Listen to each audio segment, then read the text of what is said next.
think we've reached quorum. Steve, if you can hear me, I think we've reached enough for quorum to get started. Sounds good. Thanks, Eric. Ryan, if you want to kick that off. Ryan, we live? Done. Let me verify. Yep, we're good to go. Okay, we're going to go ahead and do a call to order of the October 6th ITS committee meeting. And I'm going to go ahead and pull members' names. Susan Anderson. I'm here. Hugh Big O. Here. Trisha Boyer. Here. David Cates. Alan Galicia. Here. Albert Garcia. Here. Dana Alvarez. Here. Hung Ho. Here. Bruce Littleton. Bruce, are you on the line yet?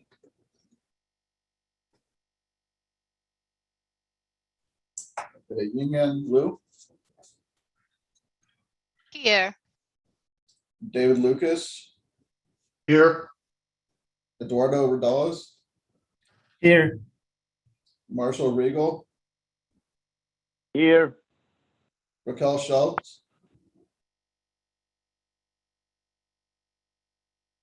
Raquel.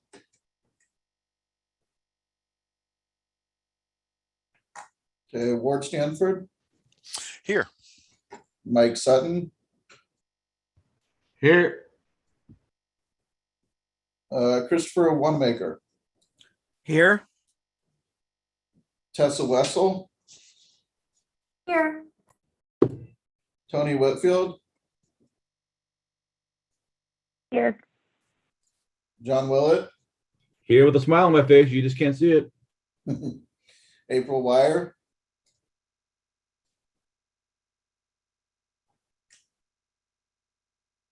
April.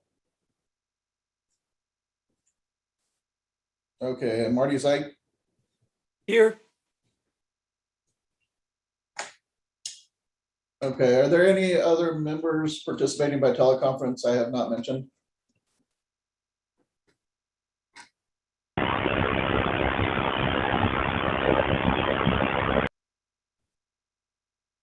Okay, we have quorum, so this meeting of the MAG ITS committee is called to order. Please mute your microphone to eliminate any feedback. You will have the opportunity to use the raise your hand icon to be recognized, at which time you can unmute your microphone to talk. When you begin speaking, please state your name and your organization. Okay, we're going to move on to item number 2, call to the audience. Members of the public were asked to submit written comments related to this meeting through the MAG website. Comments may be sent at any time leading up to the meeting, but must be received at least 1 hour before the posted start time. This is the opportunity for members of the public to comment on items that fall under MAG jurisdictions, but are not on the agenda or on the agenda for discussion and not for action. Omar, do we have any public comments? Thank you, Mr. Chair, members of the ITS committee. We received one comment that was redirected to TPC for a more appropriate response. Thank you, Omar. With that, we're going to move on to approval of the minutes. Please take a few moments to review the minutes from the September 1st meeting, if you have not already.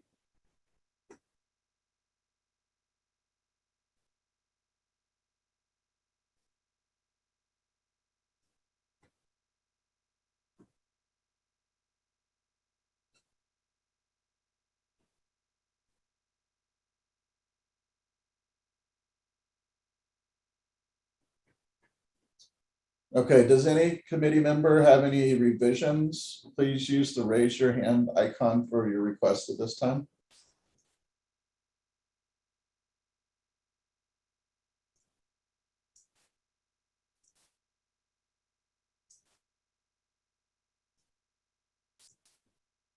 Okay, seeing none. Could I have a motion to recommend approval of the meeting minutes of the September 1st, 2021? Please indicate so by selecting the raise your hand icon.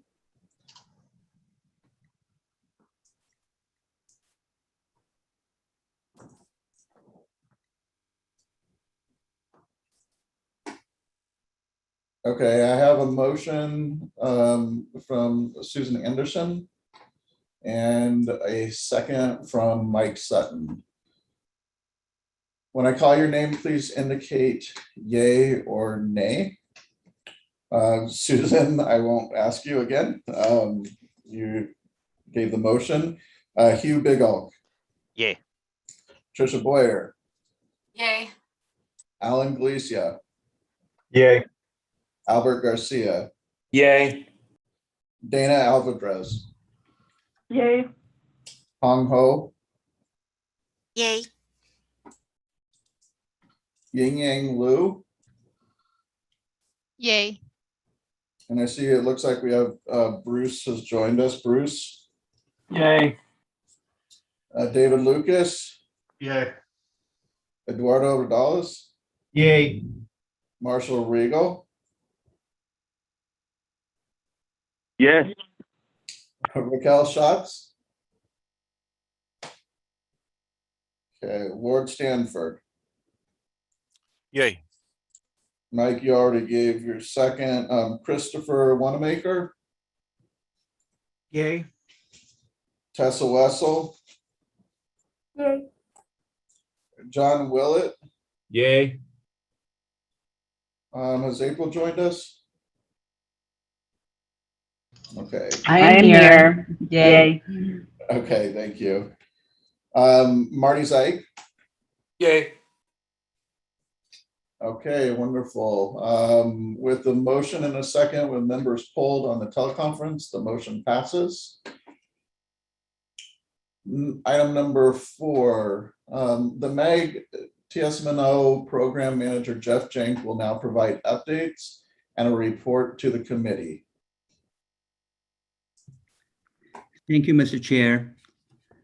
ITS committee members. The first item on my program manager's report is a federal update. Instead of Ms. Tony Whitfield, who provided the federal update, I need to explain that at the time of my request for the update, due to the federal budget situations in DC, Ms. Whitfield wasn't able to provide this update. So I went ahead and prepared the material. And here are the 2 items that I come up with. The first item is a webinar driving forward to reduce the curb crashes with signing and marking. It's a webinar scheduled for October 13th. And this webinar will focus on how several agencies are addressing the curves within their jurisdictions by enhancing the curves with signing and striping to reduce the roadway departures. Again, it's scheduled for October 13th, and I have the registration link attached. The second item to update is another webinar series on project bundling.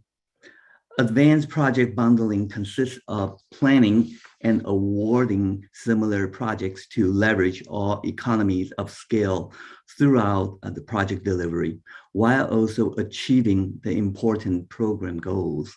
This webinar series will detail more effective methods collected from national best practices.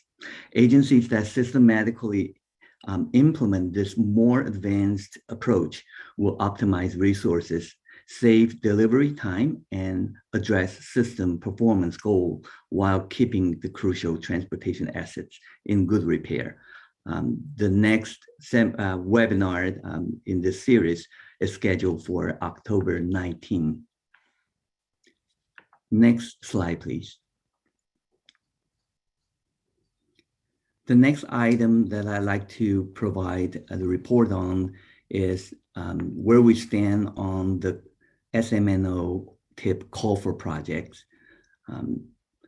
Showing on the screen is the list of timeline that on August 2nd, the application was released, and application was due on September 17th, and then it was finally published and posted on the MAC website for viewing. Today, the line item highlighted in green is the special ITS committee meeting that we are going to conduct the presentation on each of these applications. And the next timeline that worth noting is October 20th. That's exactly 2 weeks from today that we expect to receive your completed evaluation score based on today's evaluations. And then further down on December 1st is when we're going to show this prioritized project list based on the total scores. And then this recommended list of projects will need to go up the chain and in the MAC. And finally, it we're expecting it to be approved January 26th. So this usually takes more than a month for the approval. And then it will be programmed into the TIP. Next slide, please. So this just want to provide a high-level summary of where we stand on the applications. There's a total of 31 applications received. And by bucket, we have 7 for bucket 1, integrated corridor management. The total ask, the federal portions, amount to $4.8 million, and the available budgets is $5.3 million. For bucket 2, we received a total of 13 projects that amount to total federal ask $7.8 million. We have the budget of $14 million for this bucket. Then the bucket 3, we received 11 applications that amount to the total federal ask of $7.6 million. And the available budget for this bucket is $3.3 million. I think this concluded my high-level update. I know we're going to spend most of today in the presentation. So I will pause for any questions that you might have. David, I see you have a question. Yes, Mr. Chair, members of ITS committee meeting. Just wanted to confirm that given that the total ask is under budget for buckets 1 and 2, will there still be a desire to rank those, or are we just focusing on bucket 3 at this time in terms of the ranking? I felt that due diligent that we want to hear the presentations, and you know, I mean, we have measures called project integrity, for instances. If and only if any of the project that's way off the mark by any measure, I think there will be a subject of a discussions, and possibly there could be some decision made on those projects. Understood. No, I agree, and I think it's a great opportunity to ask questions. I'm just, if there aren't any, you know, major stopping issues after the conclusion of this meeting, I was just wondering if there was a need for that ranking to be conducted by the committee members or not. So just wanted clarification on that point. Mr. Chair. Yes. If I may ask, also provide some additional input. This is Eric from AG. David, also to add to Jeff's answer, is also, as a technical committee, we're providing technical review of all applications. And so our purpose here is also to rank all projects to the best of our technical abilities. And we're not necessarily programming based on budgets. That would be for the higher committees, such as Transportation Review Committee and things of that sort. and policy. So our job is really just to rank the integrities of all these projects as best as possible. Okay, thank you, Eric. Mike, you had a question? Yes, thank you, Mr. Chair and members of the committee. I just wanted to ask the question, I guess, and it's along the lines of what David said, and I agree with everything everyone said, but is there an opportunity to possibly, take this to the executive committee in the end and reallocate some of those funds to the other buckets? I know it will take some time. It's not like we would do that, but is there an opportunity to make that ask, I guess? If I may answer this question, that we had discussed this with Patrick Stone, our TIP supervisor, TIP group supervisor here at MAG. That is certainly a possibility, and that will be subject to additional committee discussions. Okay, thank you, Jeff. Bruce, you had a question too? The evaluation sheets get sent out already? Yes. Who are they from? I'm just making sure I have it. It should be originally from, well, I think, let me see. It was from me.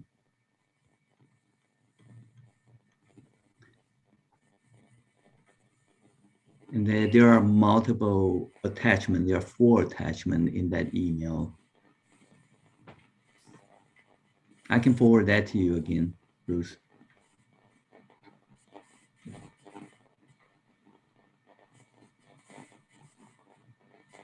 I have it. I was looking from the one person, so I've got it. Thank you. Wonderful. Okay. I'm not seeing any other questions at this point. We're going to go ahead and move on in the interest of time to item number 5. A TIP call for competitive projects was released on August 2nd to program new projects for the FY 2023 and FY 2024 SMNO projects. The due date for the project application was on September 17th through 2021. A total of 31 projects were received, and the applications have been posted to the MAG website on September 27th. Today, each project will be presented by the lead agency, followed by questions and answers. Committee members are requested to complete the project review process by entering evaluation scores on the evaluation form due to MAG by noon on October 20th, 2021. At this point, I'd like to invite Eric Nava with MAG to provide an overview on this item.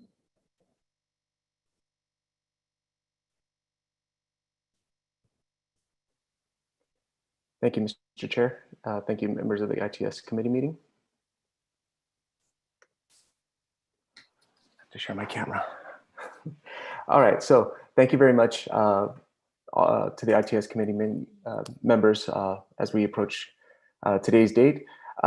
So again, the purpose of today is to review all applications to allow the applicants to submit and present their projects. As previously shown from Jeff, is the total number of applications that were submitted was 31. So today we will have 31 applications. The presentation schedule has already been provided as an attachment to this agenda, as well. There was a revision that was submitted as well. But again, I want to provide a very short, brief intro into all the applications and what we'll be tackling today. Where we've been, again, the call for projects was on August 2nd, and applications were due on the 17th. They were posted to the MAG webpage, and they are currently on there on the TIP program webpage. Today, on the 6th, we will be providing presentations of all 31 projects. And 2 weeks from today will be the evaluation sheet that will be submitted. Now, here's a map of all the project locations displaying either the points or lines of a project depending on the application of or the elements that were provided in each of the applications. 7 integrated corridor management or bucket 1 projects were submitted. 13 RPA, regional priority arterials, or bucket number 2 projects. And then 11 bucket 3 projects, being the local priority corridors that were submitted. Now, of the bucket 1 projects in the ICM, we can see here a spread of all the projects that were submitted on the East and West Valley, and some in the Central Valley on that north side from City of Phoenix. Now, for bucket 2, as a quick reminder, part of this bucket is to use 3 pieces of criteria that define what we call our top 200. We recently revised this list from 100 to 200 and provided new updates to these numbers. So this is the showing all the locations of those top 200 segments. So keeping that in mind, as we look at the list of the bucket 2 projects, we can see a large spread of projects. We did go through each of the project applications to do as best we could, given the understanding of each of the applications, to determine the criteria in which the 51% rule that a project must be on one or more of the RPA segments was verified for the 13 applications in this bucket number 2. And we can see some reaching as far as Buckeye over on this west side. For bucket 3, local priority corridors, we also received, I believe there's 11 projects for this particular bucket. And we can see a large spread as well of all the projects encompassed based on the priorities of the applying agencies.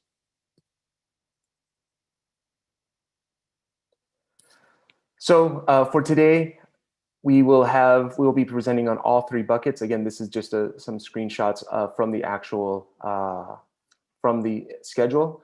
We are starting a little bit late, but I think we'll be okay in terms of getting through all the presentations.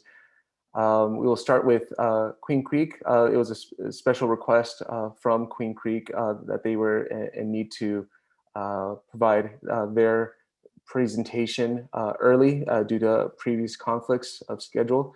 But we will continue with our bucket 1 projects of all the listed projects here. We'll take a short 5-minute break, and hopefully we'll reach into the 10 o'clock hour with the bucket 2 projects, the 13 that were submitted, as well as the bucket 3 projects, followed by, we'll have a break at around close to the 11 o'clock hour and finish off the 11 o'clock hour with bucket 3 projects. Now, as a short reminder in terms of the evaluation criteria, right now there are 5 pieces of criteria, being the qualitative, quantitative, air quality, project integrity, and the bonus or partnership projects. What we are primarily focused on today is the project integrity scoring, being 10% of the overall criteria weight for the evaluations. But I also have highlighted the qualitative perspective as well. And the reason being is because if you recall, here is our overall scoring sheet, which Jeff previously provided in an email. This 11x17 spreadsheet is what will be submitted on October 20th by all ITS committee members that will rank projects. This particular section is the qualitative. This is based on the quality or what you read in terms of the application itself. But this, I would say, is to take advantage of the presentation of projects that you may also be able to score those as well to get better context of the project. But again, what we're focusing on today as well is the project integrity scoring. The 3 primary pieces for the project integrity score is the scope of the project, the schedule, and the budget of the project. And that is also available on this sheet on the right-hand side over here. And then here's all the qualitative scoring elements as well. Now for presentation guidelines today, the presentations, each of them will have up to 5 minutes, and that will include the Q&A.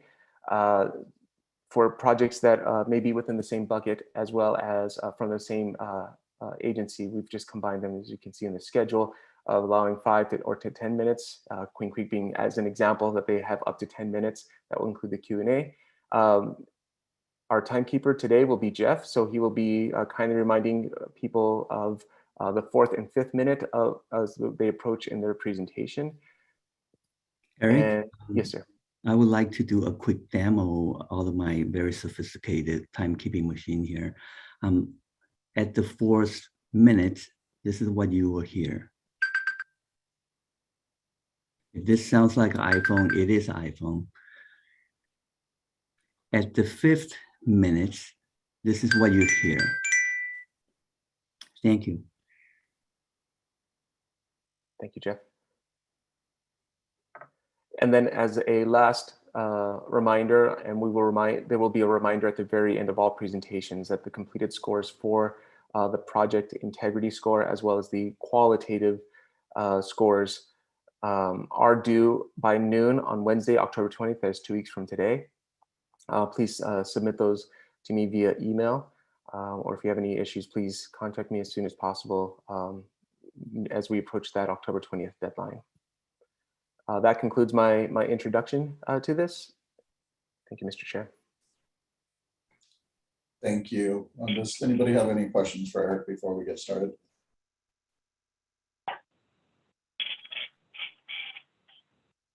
I'm seeing none. To start us off, the town of Queen Creek will present their applications for bucket 3. Then we will move to the presentations for bucket 1, bucket 2, and the remaining bucket 3 projects. As a reminder, Eric will be controlling the slides. Please ask him to advance the slides when needed. And at this point, I'd like to invite the town of Queen Creek to present on their first project for bucket 3. Thank you, Mr. Chair, members of the committee. I'm pleased to be presenting this pair of projects for the town of Queen Creek. We've got 2 projects. They're both basically fiber installation with some support ITS equipment. They're split. They're both set up for fiscal year 24. Next slide.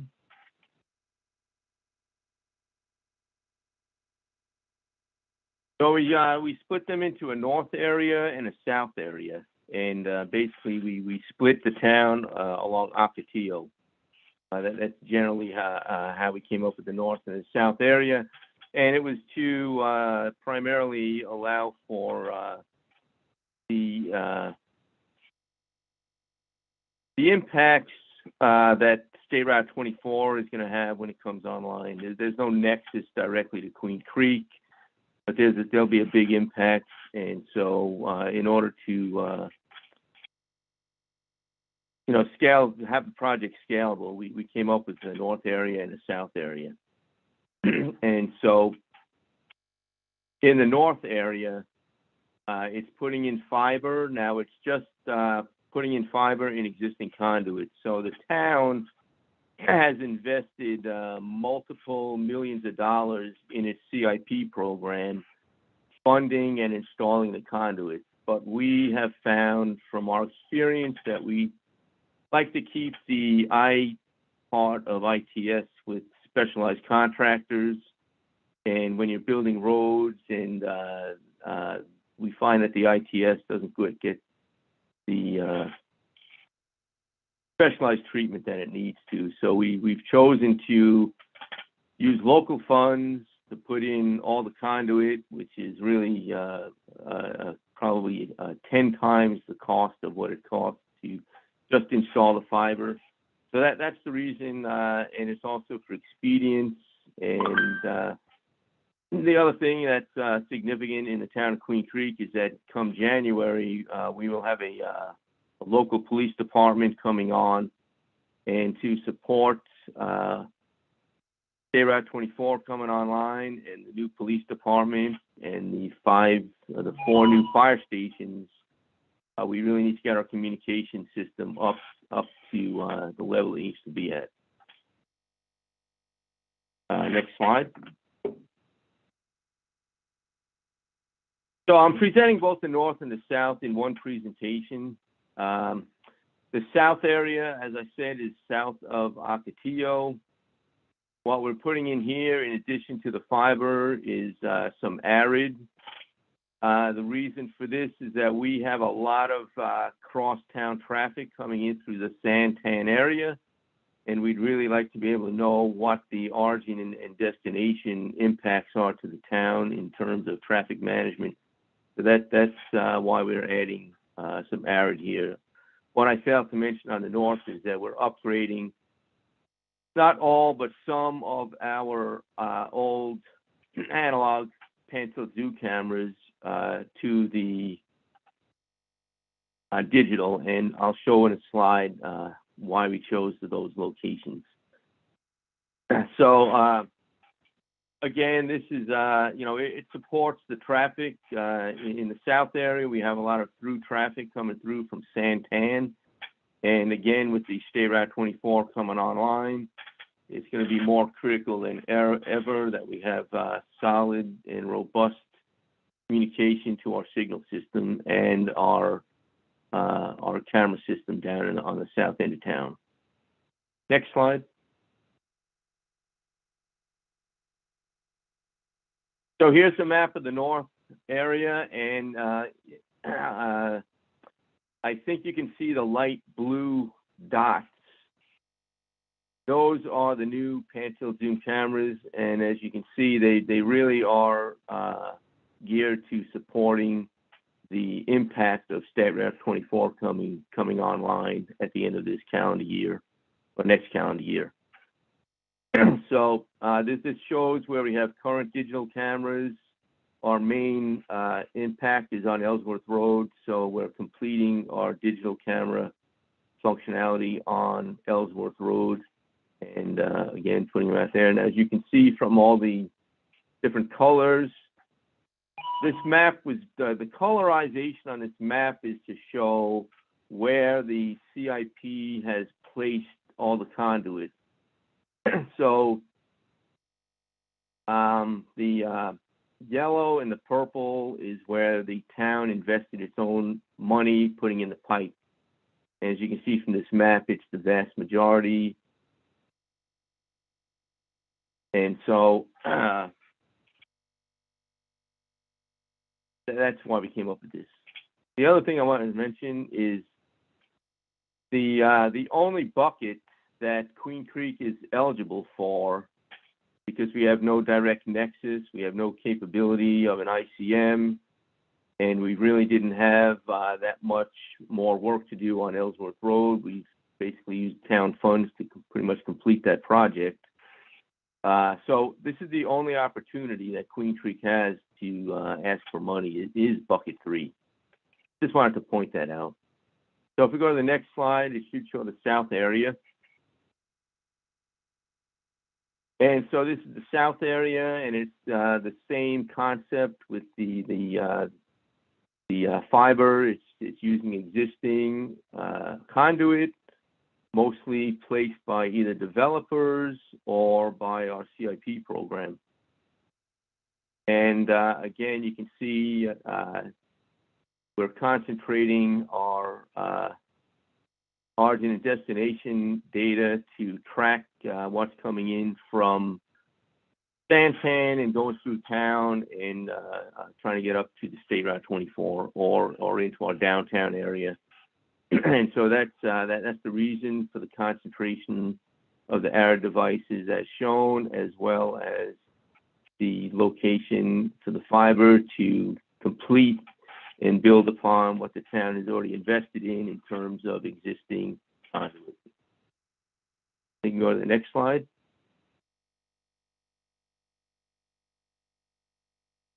So if you look at the project integrity scoring criteria, it clearly will improve corridor efficiency. It gives us the reliability. There's nothing more reliable than fiber for communication. We currently have about 40% of our signals running on radios, and fiber is just much more robust, and it gives us better communication to all the field devices. We're also connecting into the town of the city of Mesa. Our police department has to use their CAD system. So it's very important that our fiber get up and running and you know, dispersed as far as possible through town. So we do have the funding available to fund the design. These are ADOT administered but locally funded projects. They're typically a one-year duration. These projects have no utility relocations, right-of-way acquisition, or any ground disturbance. So they're really very, very quick projects that will be very successful. The project budget was all developed with recent bid tabs from projects of similar scope. So we're quite confident that our ask for funds will get the project done, and we shouldn't expect to have any scheduling conflicts or any scheduling issues. So again, I just want to reiterate, you know, we're not asking for a ton of money. Well, we're asking for enough money to complete the infrastructure investment that the town made with its own funds to be ready for the State Route 24 coming on, and our new police department going to be coming on at the first of the year. So I think if we go to the next slide, I believe this is my last slide. Yep. Hey, thank you, Marshall. Do we have any questions or comments on this project from the committee?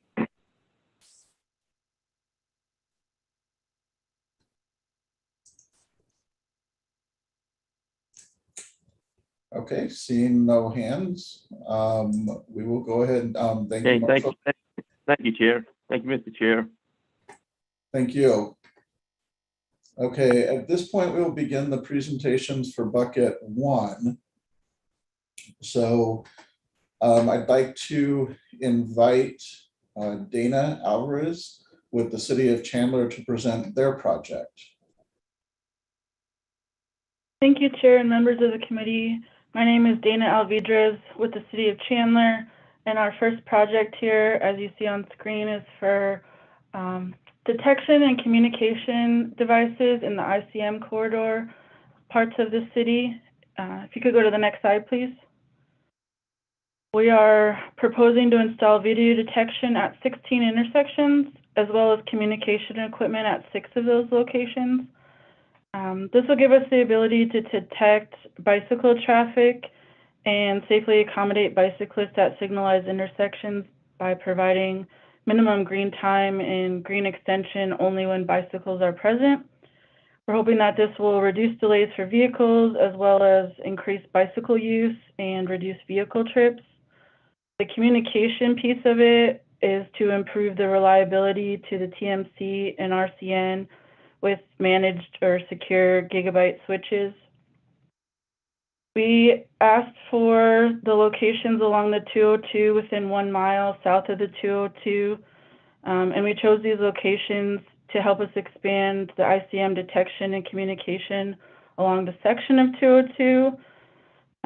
This project, along with an upcoming project that's already approved for Arizona Avenue and Gilbert Road, will just about complete our ICM intersections along the 202. The only thing that we'll have left is from Germain Road south to Queen Creek. But again, we wanted to apply for this project specifically as it's the first mile south of the 202, so we can better respond to unplanned events in the more immediate area of the freeway. And again, you can see our budget down there, total budget of $540,000 with our federal ask of almost $500,000. Next slide, please. This shows you the specific locations we're looking at. Again, it's on the 101 Price Corridor, Dobson Corridor, Alma School Corridor, and Cooper, between 202 and Germain, and then a few outliers on Germain that we don't have this detection and upgraded switches at the Airport Boulevard, and then at Stearman, which is one of our office uses. Next slide, please. We believe this is a cost-effective technology solution within one of the city's high priority ICM corridors that will allow us, the city, and ultimately the region to more efficiently handle major traffic incidents and improve safety and reliability. So we feel like the scope is in line with the SMNO plan and guidance. This would be a procurement-only project, and the city is a CA agency, so we're very familiar with this type of work. We will do the design piece and get it bid ready in-house and with city funding, and then if awarded, we could be bid ready for that as soon as the money is available in October of 23. And again, similar to the previous project that you heard, no ground disturbing activities. Our in-house staff will install this equipment on existing poles and in existing cabinets. And then our budget, we feel like is realistic as we, again, similar to the last project, we got it based on recent quotes for another project. And next slide, please. With that, I'll take any questions.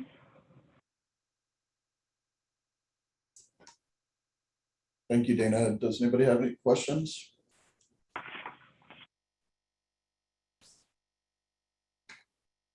Okay. Seeing none, thank you very much, Dana. Thank you. I'd like to invite Hugh Bigelow with the City of Goodyear to present their first project. Thank you, Chair. Good morning. I'm Hugh Bigelow, City Traffic Engineer for City of Goodyear. The first project I'll be discussing is VanBuren Street, SR 303 to 143rd Avenue. And this is an ICM project in Bucket 1 with our preferred fiscal year of 2023. Next slide, please. So a quick project description is, again, this is in the ICM or Bucket 1 due to the proximity to I-10, and I'll show the an exhibit later in the presentation of its location. The scope of this project is, for VanBuren Street, it's going to run from 303 to 143rd Avenue. What we anticipate for this project is video detection at 5 intersections, traffic signal controllers at 6 intersections, and vehicle travel time hardware at 6 intersections. And also, there would also be communications equipment as in field hardened Ethernet switches at 6 intersections as well. The benefits of this project would be reliable vehicle and bicycle detection. We also hope to reduce overall delay with the adaptive traffic signal management software, which the city will have online later this fiscal year. And also, again, signal hardware, mostly the detection system and the controller that will support and provide a robust signal performance measures. The estimated budget for this project is a total cost of $421,000 with a federal cost in the vicinity of $369,000. Next slide, please. As you can see in the exhibit in front of you, what we have is VanBuren Street. North is the top of the screen.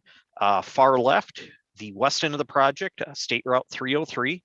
In this area, I-10 is located approximately about a mile north of VanBuren.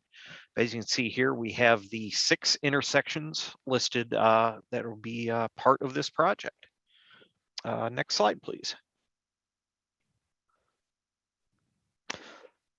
Just again to recap the scope, we hope to improve the freeway and our freeway arterial coordination by reducing delay on the arterial streets, that we can get better quality video detection, get enhanced, if you will call it, signal performance measures, as in the vehicle arrivals on red and green, and are also by using adaptive computer-based control on the traffic signal controllers.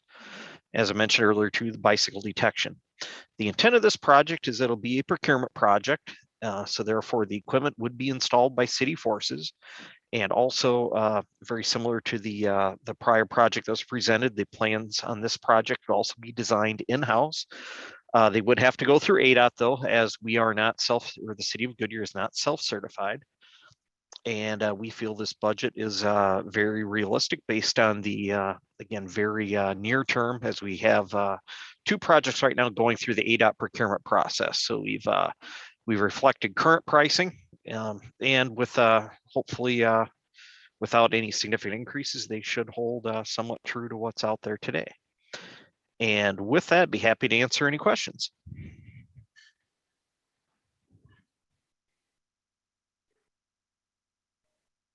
Alrighty, with that, I'll go on to our next project. So next slide, please. This is our second ICM project. It is Indian School Road from Minnesota Avenue, which is approximately the half-mile point between Citrus and Cotton Lane, to Saraville Avenue. And again, as I mentioned, this is a bucket one or an ICM project. And again, the preference for the funding would be for fiscal year 2023. So next slide, please. So quick project description. Again, as I stated earlier, it's in bucket number one, which is the ICM bucket. Due to the close proximity to State Route 303, the scope is again Indian School Road from Minnesota, half-mile west of Cotton Lane to Saraville Avenue, and does pass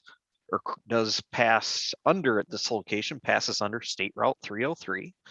The what we anticipate for material in this project is video detection at 2 intersections, traffic signal controllers at 5 intersections, and vehicle travel time hardware at 5 intersections. And also, in addition to that, field hardened Ethernet switches at 5 intersections. The project benefits of this project is reliable vehicle and bicycle detection, reduce the overall delay with adaptive traffic signal management software, and again, having signal software that provides SPM or signal performance measures. This would be a procurement only project. Total project cost to be $242,500 with a federal cost estimated at approximately $210,000. So next slide, please. Here we have the exhibit of the project. In the up is north, and in the center of the screen, State Route 303 that runs north to south. And then Indian School Road, the far west end of the project, is where we have Minnesota and Indian School Road, and then intersection at Cotton Lane, 303, UPS Way, which is also known as 166th Avenue, and then Saraville Avenue. Next slide, please. So the scope of this project is similar to the one I previously submitted, or similarly discussed. Was again what we hope to accomplish with this project is improved freeway arterial coordination by reducing delay on our arterial streets. One of the ways, again, the criteria that would assist with that is the Q detection up to 300 feet, SPM signal performance measures, so the vehicle arrivals on red and green, as mentioned earlier, bicycle detection, and then again the use of adaptive computer-based control. Again, this is a procurement, anticipated to be a procurement only project. And again, it would be handled through ADOT procurement. Plans would be designed in-house by the city. And again, we like the anticipated fiscal year due to, again, the city has a lot of experience in, I think we've done a lot of these projects over the years. We're a little bit new to procurement, but on the design side of things, we've done quite a few of these with the partnership of MAG and ADOT over the years. And again, as stated earlier, procurement only with equipment installed by the city. With that, I'd be happy to answer any questions anyone may have.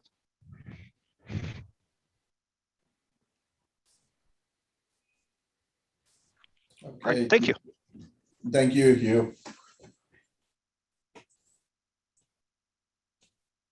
Okay, I'd like to invite Mike Sutton with the town of Gilbert to present their first project.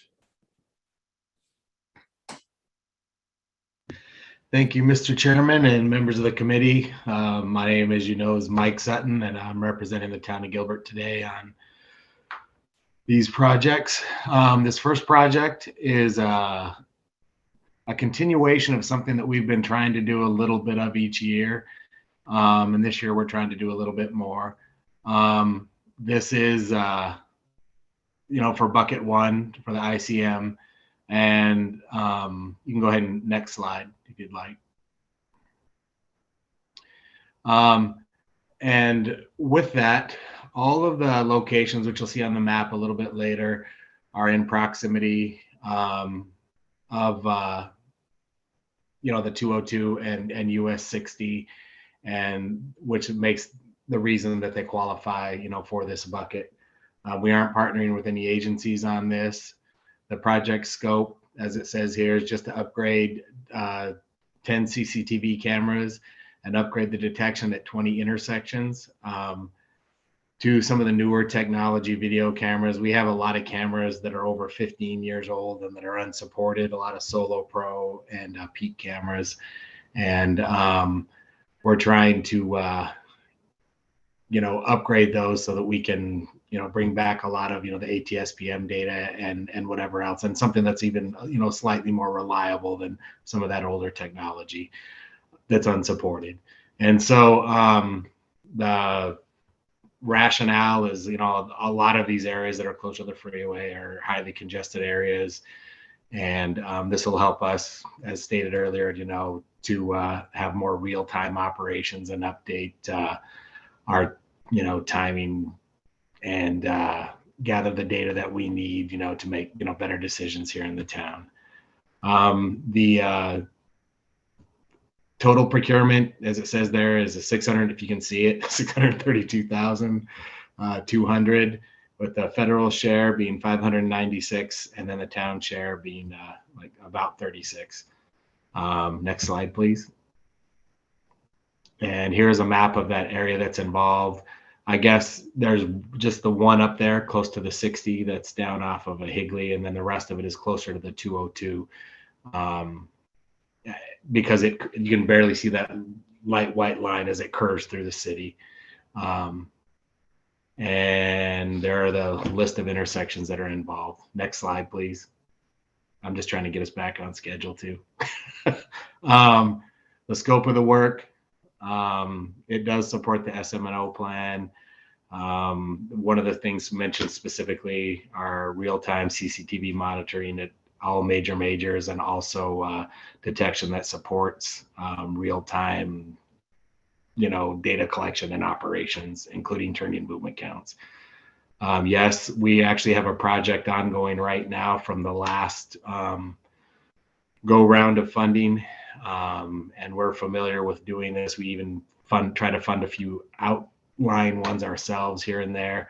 And the budget is reasonable. It's based on, current pricing that we have in our JOC contract and current pricing that we used also last year, slightly elevated, because costs have increased from the project with MAG, as I said, last year. Next slide, please. And that is it for the first project. This next project is different than the first project, and I know that I've discussed this a little bit in a few different MAG meetings, and I might even have discussed it a little bit in a NASTEC meeting.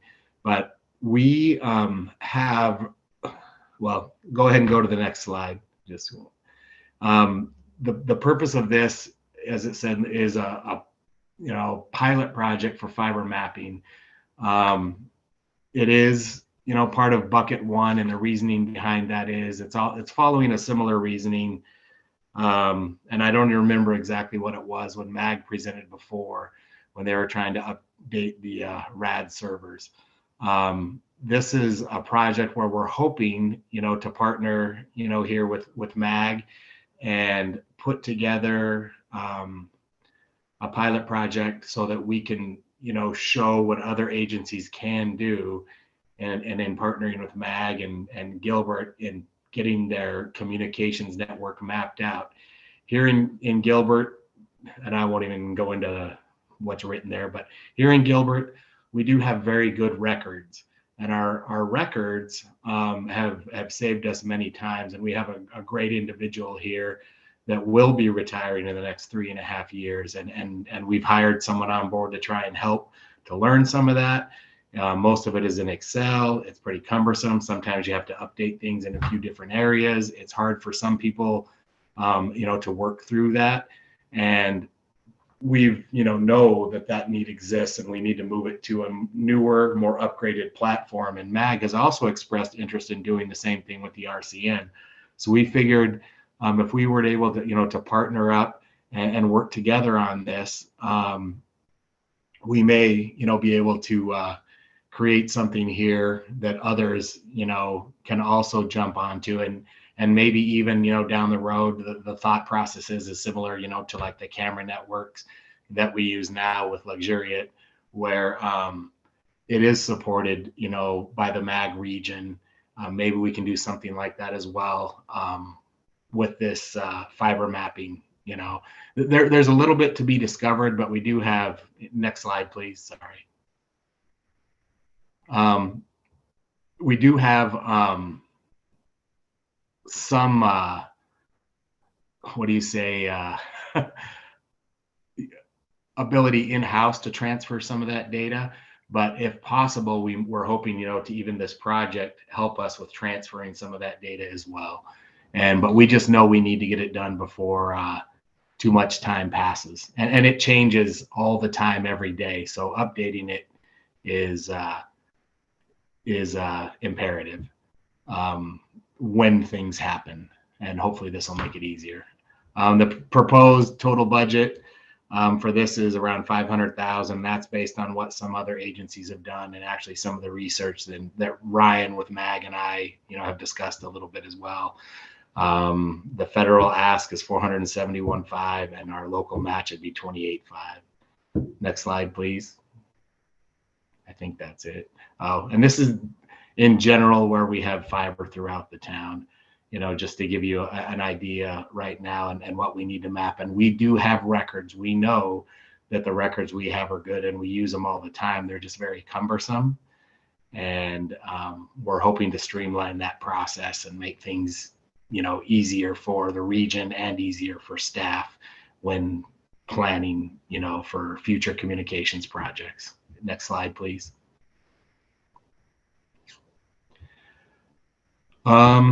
As far as the scope and how it supports the SMNO plan, basically everything that's mentioned in the SMNO plan, if you look at every single bullet point, and in the ICM in particular, they all have to be supported by some level of robust communications. And while the communications is there, the support for that network itself and that fiber that's in the ground itself is also part of that. And hence the reason that it fits, into the this category. The schedule can it be met? Yes. Basically, this is a procurement project. There's no work being done, out in the field. It's all software and inputting data. And like I said earlier, the budget is reasonable based on some of the, asks that we've reached out, to other cities and kind of what they've spent or where they are. And then also, with dealing with Ryan. And I just heard the beep, Jeff. So next slide, please. And that's it for me.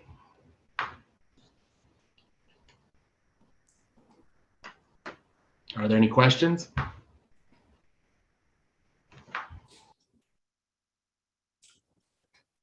Hey, Mike, this is Marshall. Are you going to be physically mapping all your fiber? Is that what that says at the in the budget line there? I'm not sure what you mean by physically mapping, but we have all of the documentation of where everything is. Most of it is even GIS located already.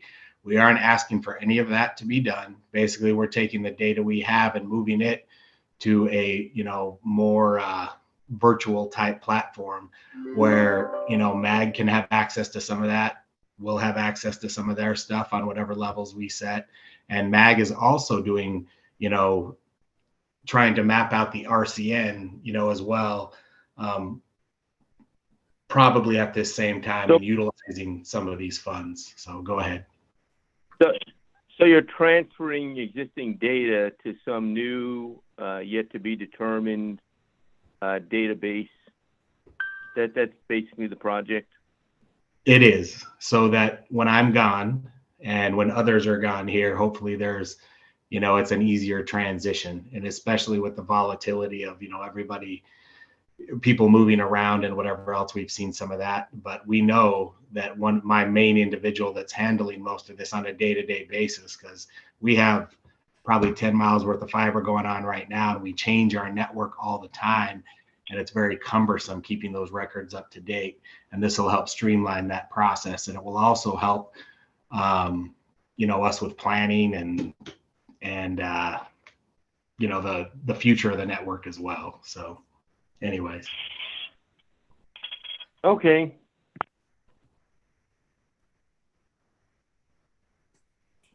Okay, I don't see any other questions at this point. Mike, thank you. For that. Thank you, Mr. Chairman and members of the committee. Next, I'd like to invite April Wire with McDOT to present their project. Good morning, everyone. So a call for projects wouldn't be complete without a regional adaptive application. So this one is, we're proposing in partnership with Glendale, Phoenix, ADOT, and MDOT. We're obviously going for bucket number 1 in fiscal year 2024. And so we're focusing really around the Cardinal Stadium this time, building on some of the work that is coming on the horizon through the Loop 101 Mobility Project. So next slide, please. April, this is Eric. I just want to make sure you have a bit of an echo. I don't know if anybody else is hearing that. That's correct. Aprilene, there's a chance maybe you have 2 windows open or 2 microphones open somehow, because it's just getting a double. Or if you're using a speakerphone, sometimes that can happen. Is that any better? Can you hear me any better? Still double, but that's fine. Give me 1 second. I got my Bluetooth speakers on, so let me just. All right, is that any better? Beautiful. Thank you. Okay, so trying to catch back on time. Okay, so we are going for another adaptive project around the Cardinal Stadium, really focusing on special events and building off of the project that is underway with the Loop 101 Mobility Project.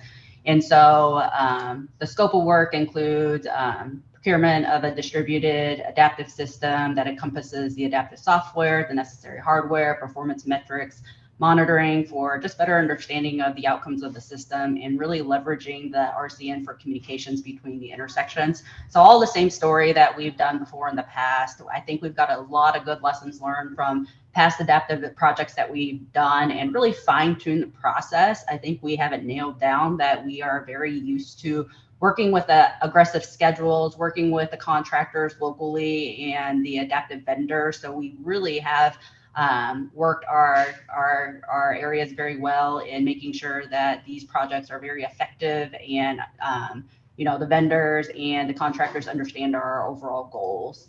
And so next slide, please. So the next slide is a map of where we're proposing the adaptive system.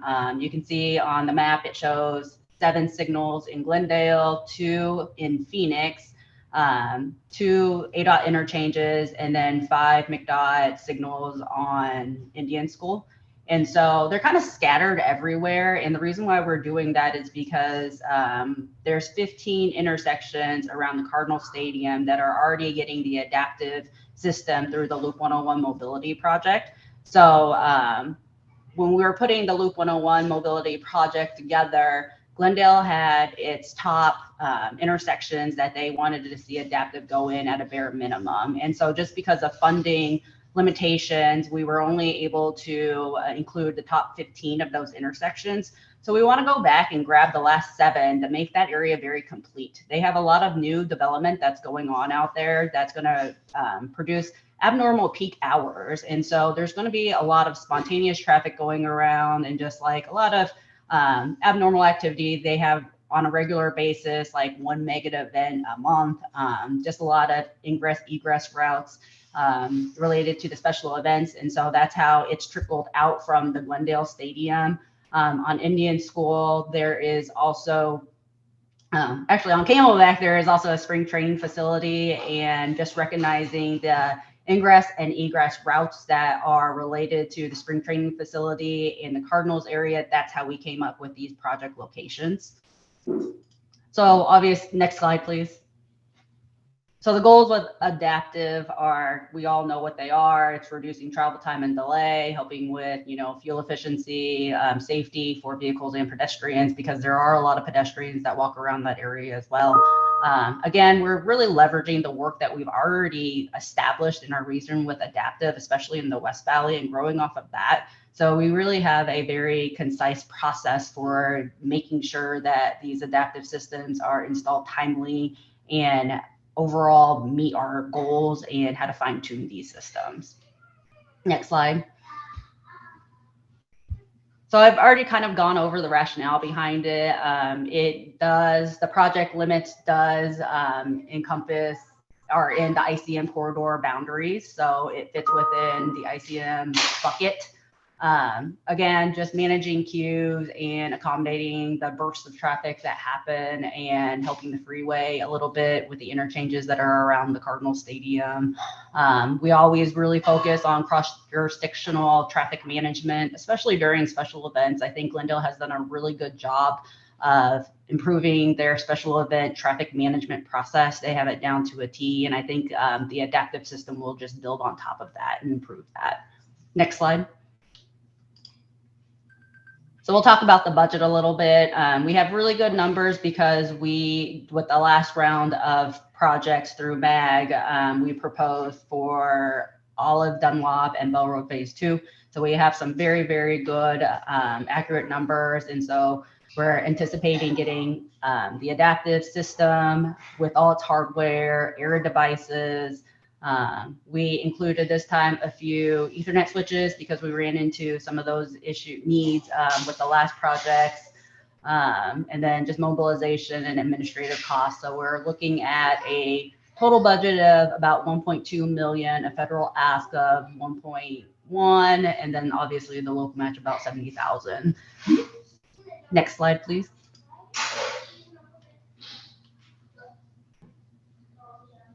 Next slide, please. So just quickly going through this one just talks about how are we meeting the scope of the project with retiming the signals, and how we plan on helping the ICM Loop 101 project. As far as the schedule, I've already kind of mentioned that we have that down to a T, so we're good on that. And the budget is, we just went over the budget, so I think we're good on that one as well. I think that was my last slide. Thank you, April. Does anybody have any questions?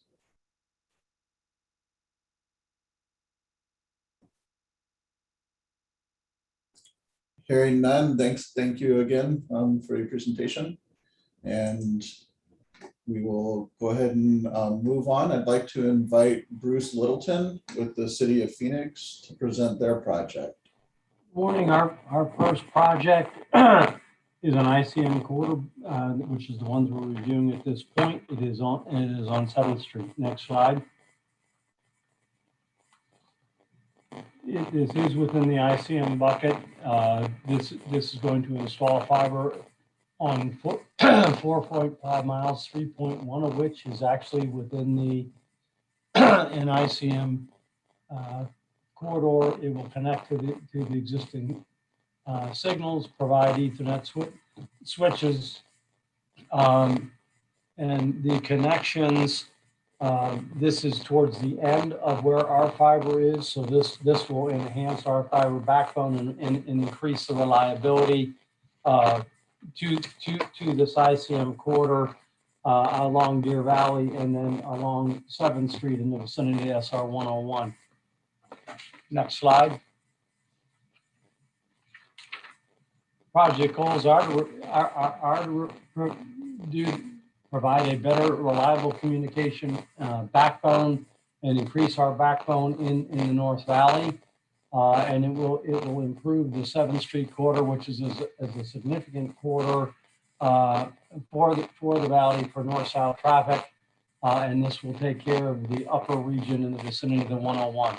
It is not dependent on any partners, nor any previous project, and it will connect to the fiber on the 101 and the fiber that we have at the Deer Valley Airport. So it extends our network. Next slide. The proposed budget is 1.5 million total, but in terms of the federal, it makes it under, it's the 1.494. So it's under the requirement of the bucket. Next slide.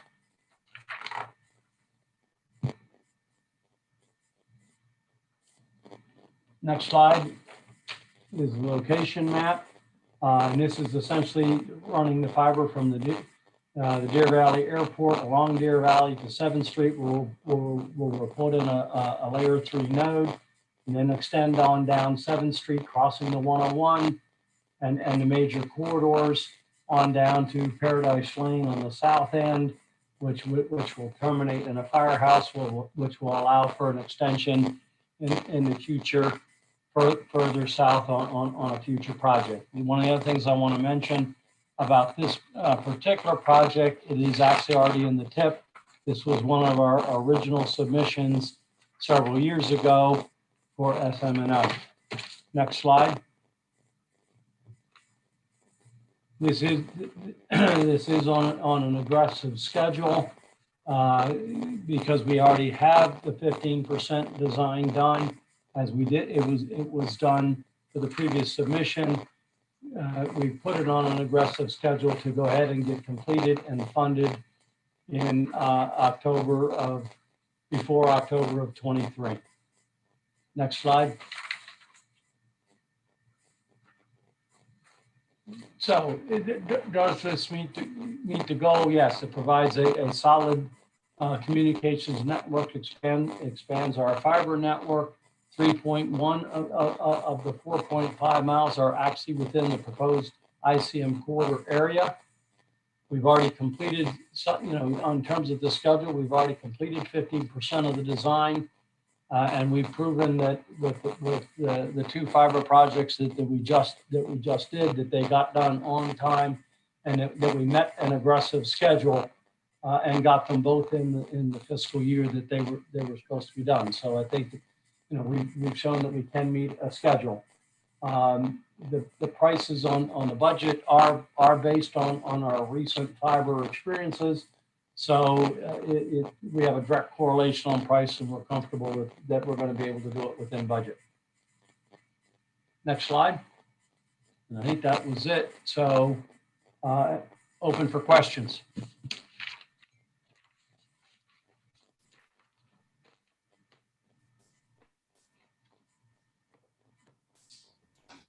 Well, seeing none, Bruce, thank you for the presentation.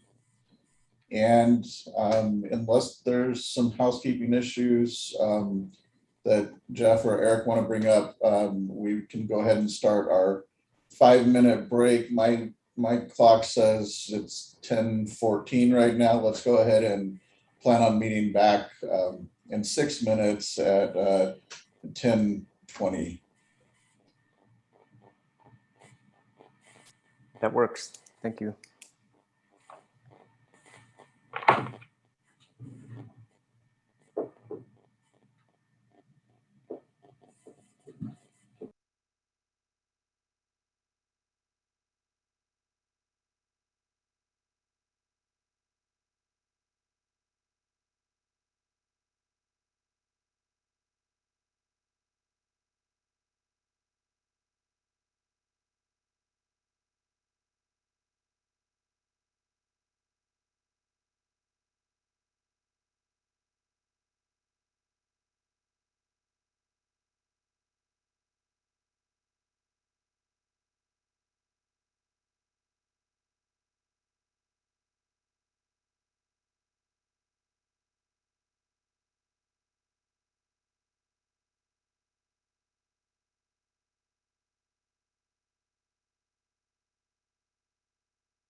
Okay, my clock says it's 10:20, so we are going to come back from our break.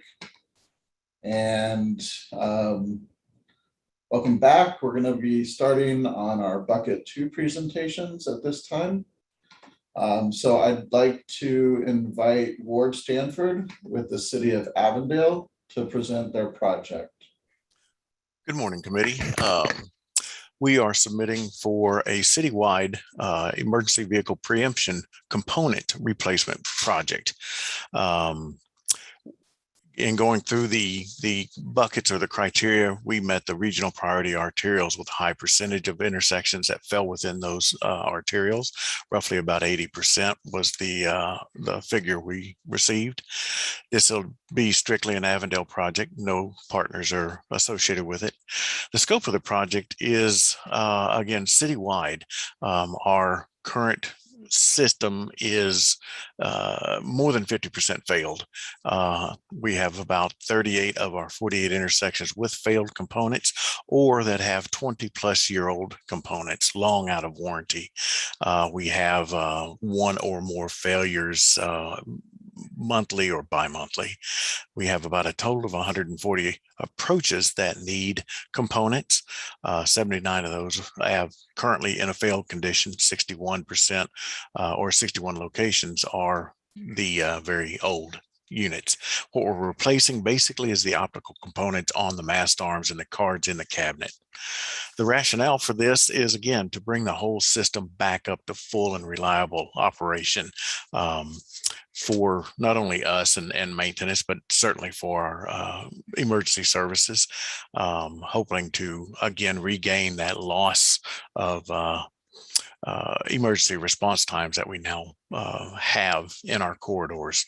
And part of that for going after it all at once is, any future fear. There seems to be pretty good money out there at the moment, but that doesn't necessarily always last. So in the possibility of fundings or taxes and stuff going down in upcoming years, we at least again get to start with a new, complete, reliable system and try and maintain it. Whereas if the funding goes down over a yearly replacement project, we may not ever get it replaced, or at least not in a responsible time. So that's kind of our rationale. Our project total is just under $385,000 with a federal share of just under or roughly $277,000. As we stated before, we have about 38 intersections that need new components, 140 approaches, as you can see the map around town and the list. The integrity score criteria. Our scope, basically, we're looking at, based on the SMNO plan strategies, is to equip all intersections along priority corridors with emergency vehicle preemption capability. And that is definitely the goal of this project, is to get all of those back up into very reliable, high quality condition. In our recent 5-year efforts, we have been able to meet pretty much most of the level 1 requirements, excuse me, of bucket, excuse me, of bucket 2, and with detection and expansion of our communications. Excuse me, one more time, and retiming of many of our corridors. Dysart Road is just about to get started on its ARID and ASTPM data gathering, and we want to continue that effort with the benefits of it and safety with this EVP program, because certainly a number of the intersections on Dysart are also failed in the EVP components. Again, this is our budget breakdown. Design work is about $60,000. Procurement, roughly $160,000, with a federal portion of about $150,000 and about $10,000 for the local. Total construction cost, because it will be installed by contractors, is about $135,000. Again, with a federal share of about $126,000. Including the various review fees, total estimate, again, just under $385,000, with about $277,000 being federal and about $107,000 being local match. A little bit of additional data CMAC regarding was on average through the city, and this again was just a very simple averaging. We come out with about an average of 23,000 daily traffic trips or daily traffic.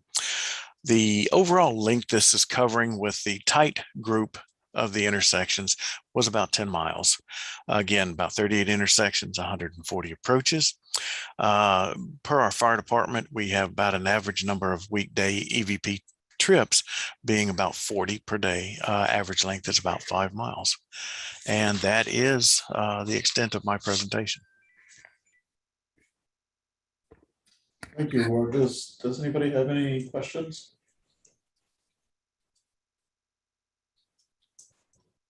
Okay, seeing none. Thank you again, Ward. Thank you.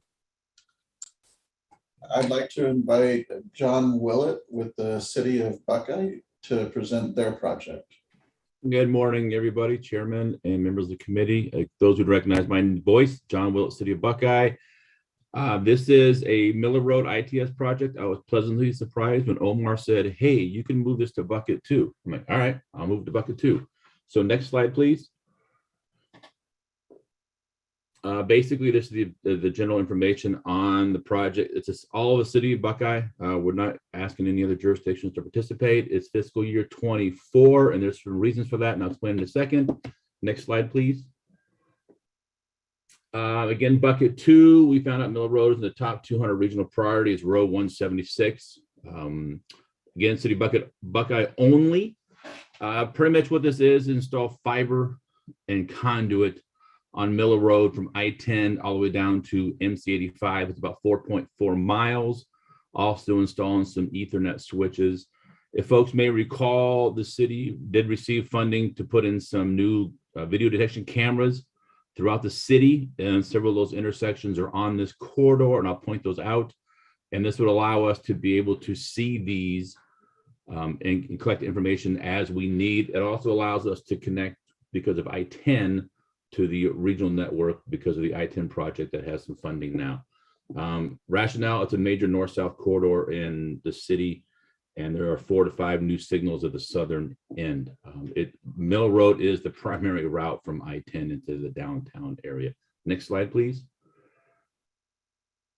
Here's some budget numbers. Design cost about 150 grand, construction a little less than 1.1 million overall.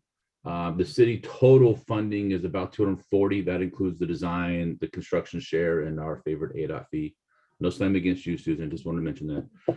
And the federal total cost is just a little over 1 million. Next slide, please.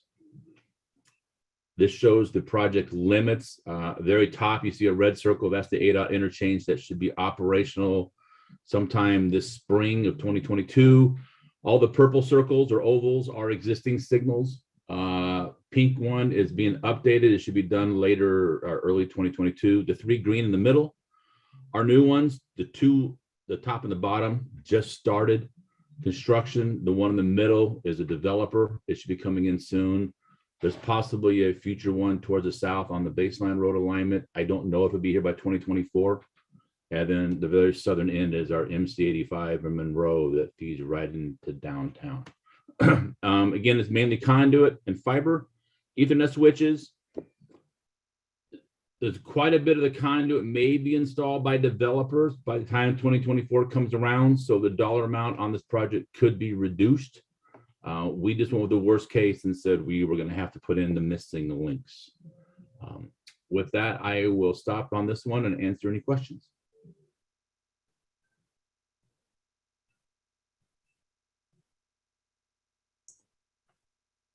Okay, thank you. Okay. Thank you, John.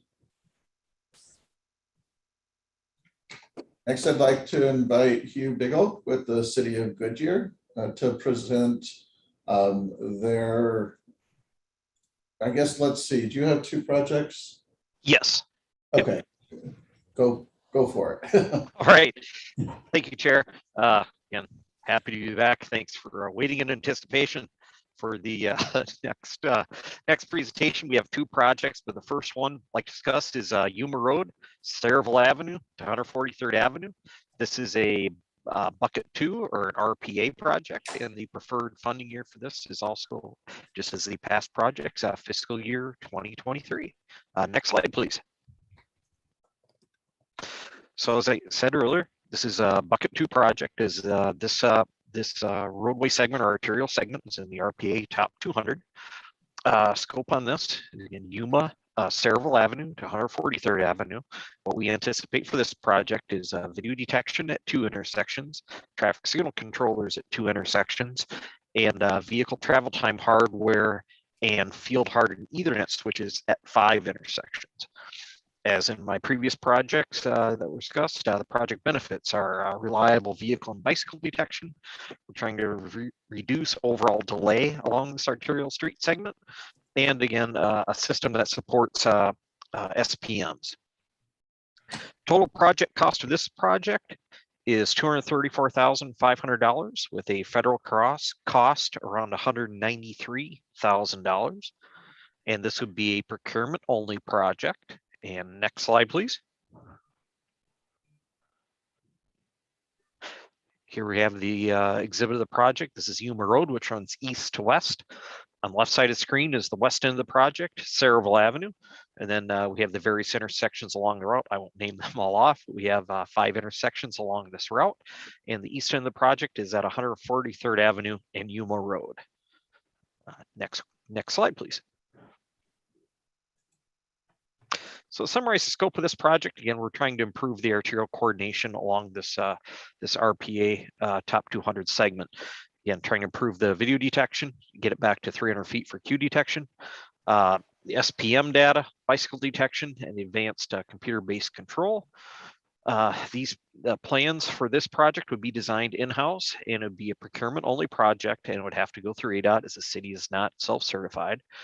And again, it would be installed by the city, and again, where we think these budget numbers are pretty realistic for this project.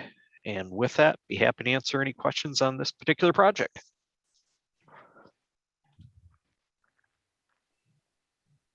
All right, with that, if we can go on to the next slide, please.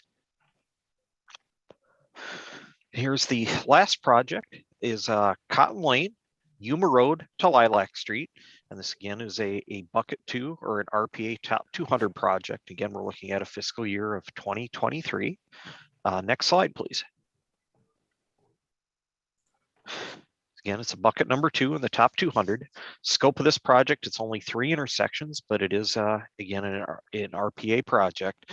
The street segment is Cotton Lane from Yuma Road to Lilac Street, which would have video detection at 1 intersection, traffic signal controllers, vehicle travel time hardware, and field hardened Ethernet switches at 3 intersections. And what we're hoping to do with this is, again, as with the other ones, trying to get reliable vehicle and bicycle detection and get a better performing corridor. The estimated project cost for this project is around $123,000 with a federal cost around $87,500. Next slide, please. So here we have Cotton Lane. North is to the right. Cotton Lane is a north-south arterial roadway. On the south end of the segment is Cotton Lane and Yuma. North end is Lilac Street. This is a approximately half-mile long street segment. Next slide, please. Again, I'll try to run through this pretty quick. Yeah, the scope is the same as the other projects. Again, we're trying to improve our queue detection for signal performance measures, bicycle detection, and the advanced computer-based control. Again, also a procurement-only project that the equipment be installed by city forces, and the plans will be designed in-house by the city of Goodyear. And with that, answer any questions.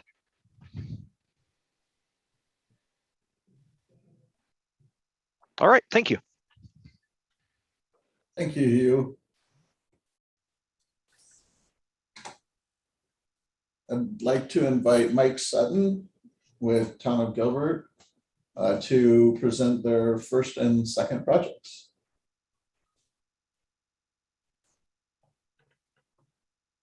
All right, thank you, Mr. Chairman, members of the committee. These projects are similar to the first project, except that they do reside in the top 200 area, the majority of them. Probably where it says phase 1 and phase 2, those could have been combined because these projects are, quite similar. But let's go ahead and go to the second slide and go over them. Bucket 1, regional priority arterials. Upgrade of detection and configure the signal performance measures, or SPMs, at various intersections along the regional priority arterials. These improvements will enhance the mobility along the regional priority arterials. Phase 1 and 2 have regional priority ranks of 175 and 177, respectively. Partner agencies. We are planning on partnering with the county. I know Erin reached out, to April, and she said she would partner with that, in whatever way, possible. But that's basically to, along with the upgrades that are going on to RADs, and then this will also enhance that in trying to bring back, that collected data, that SPM data, and get it over there and get all of these, intersections talking. The scope, I'll just read it here. It says, I guess it says some of that. Build upon Maricopa County's prior ATSPM project of 10 intersections, which we currently have, to 83, with the capacity to grow. We'll also purchase an SPM database software to utilize the gathered data from video detection cameras, which will probably be here locally. Connect, to 83 intersections, fully configured, for SPM, which include the 63 intersections, which will be upgraded and configured for the SPM prior to this project. That's an ongoing project we have now. And the upgrade of the detection and configuration of an additional 20 intersections as part of this project. The data will be integrated into the RADs, system for the ATSPM data and regional information and sharing applications. And then also included in this, we have, similar to the other projects before, we have some old and outdated CCTV cameras that are cumbersome, and they're up and down and they fail, and the video is not ideal, that we also wanted to upgrade at 20 of those intersections. And 20 intersections bring that up to the new standard that we have as well for the video detection that are located along, those corridors, and the configuration of them for the SPM data collection. Next slide, please.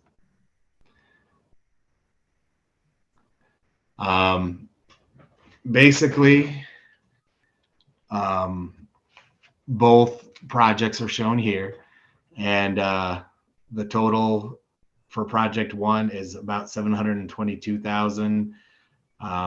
Federal share would be 680, and the town share would be 41,000. For project 2, it's very similar, where the federal share is 679-ish, and the town share is about 41,000, with a total of 720,793 for the overall project. Next slide, please. These are the locations that are involved within that project.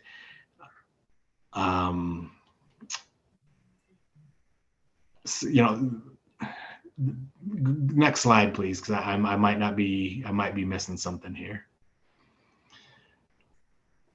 I don't know if you heard that, Eric, but next slide. All right. And so project 1, the one that you saw earlier, you don't need to go back, but that one is basically trying to set up all of those intersections for the ATSPM data and bring that back to the county. And then for phase 2, for the CCTV and video detection for these few additional, locations here in the north part of Gilbert, they're located, they're identified here on the left. And that's for the hardware itself and the setup, to make some of that possible. Go ahead. Next slide, please. And the scope, this is a procurement only project, by the way. similar again to a project that we have ongoing now where we're replacing some of our outdated video detection cameras. So we know that the budget is reasonable because it's also based on some of our current prices. And in some of the discussion that Aaron had with April.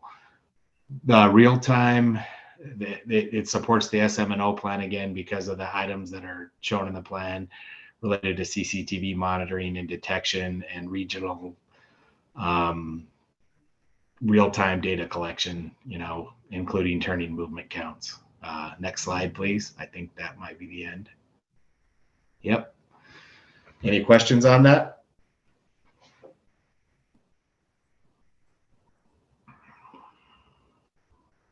Sounds good. Thank you, Mr. Chairman, members of the committee.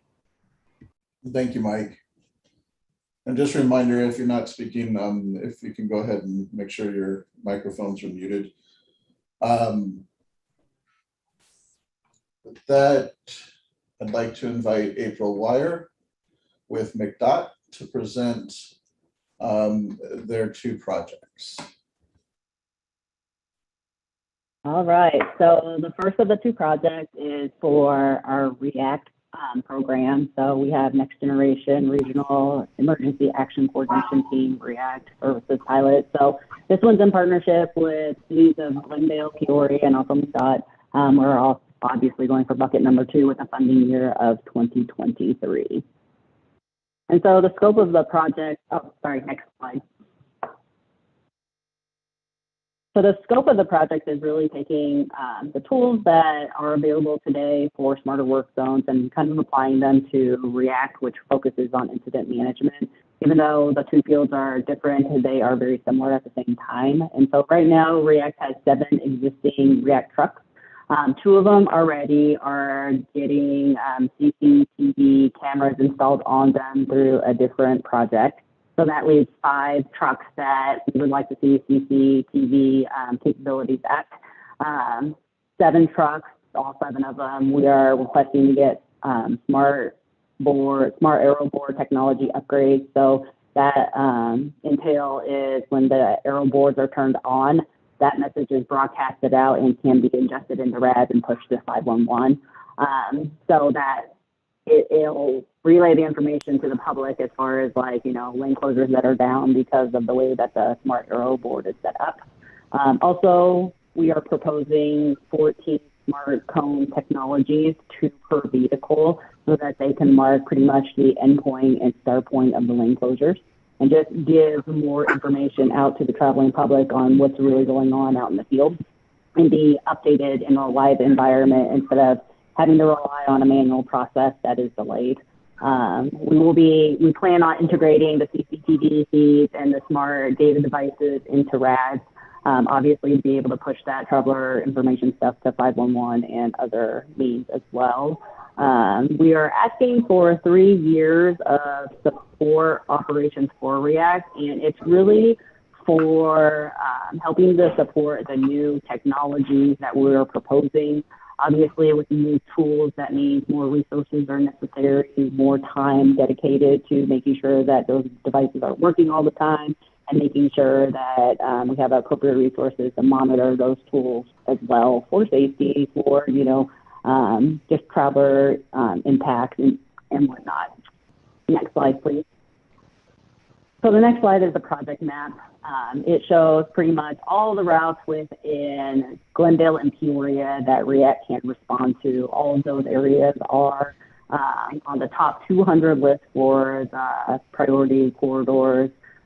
So the devices obviously will go on the REACT trucks, but they can go pretty much anywhere on these corridors. So it's not like corridor specific. It's more like respond specific, I guess. Next slide.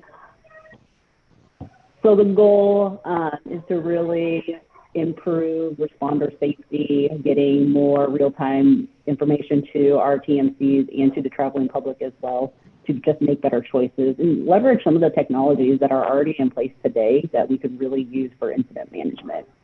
Next slide.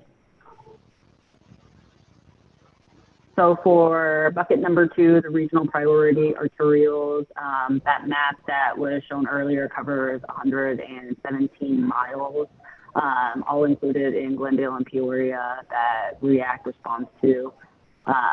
Other things that we like to see is that there's just changing priorities for operation, and we definitely want to improve that as we move TIM forward on the arterials. There's definitely been more of a focus on TIM on the freeways, but I think there is an application with the technologies in place that we can really help support the arterials better. We're wanting to modernize REACT as well. Again, just leveraging some of the smart tools that are available today and really exploring the capabilities. I think this will definitely give us a better understanding of how those tools work, not only in a work zone environment, but also in other environments where lanes are taken down on a regular basis. Next slide. The next slide is the budget. Here you'll see the breakdown of numbers that we've seen for CCTV, the smart aero board technology, integration in the RAD, like reimbursement costs for REACT operations of supporting those new devices, annual fees related to the software integration, the smart cone technology, and mobilization and administration. So we're anticipating the budget being $600,000 with $566 from federal and $34,000 from local. And so how does this project meet the evaluation criteria? So we've kind of gone through and summarized some of the information on the previous slides. So it's just kind of a repeat. That's it. Any questions?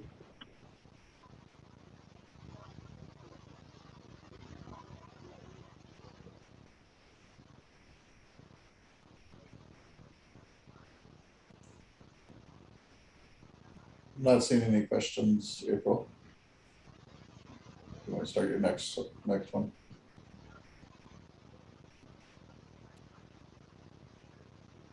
All right, so the next one, we always have a RAD project as well to help expand that.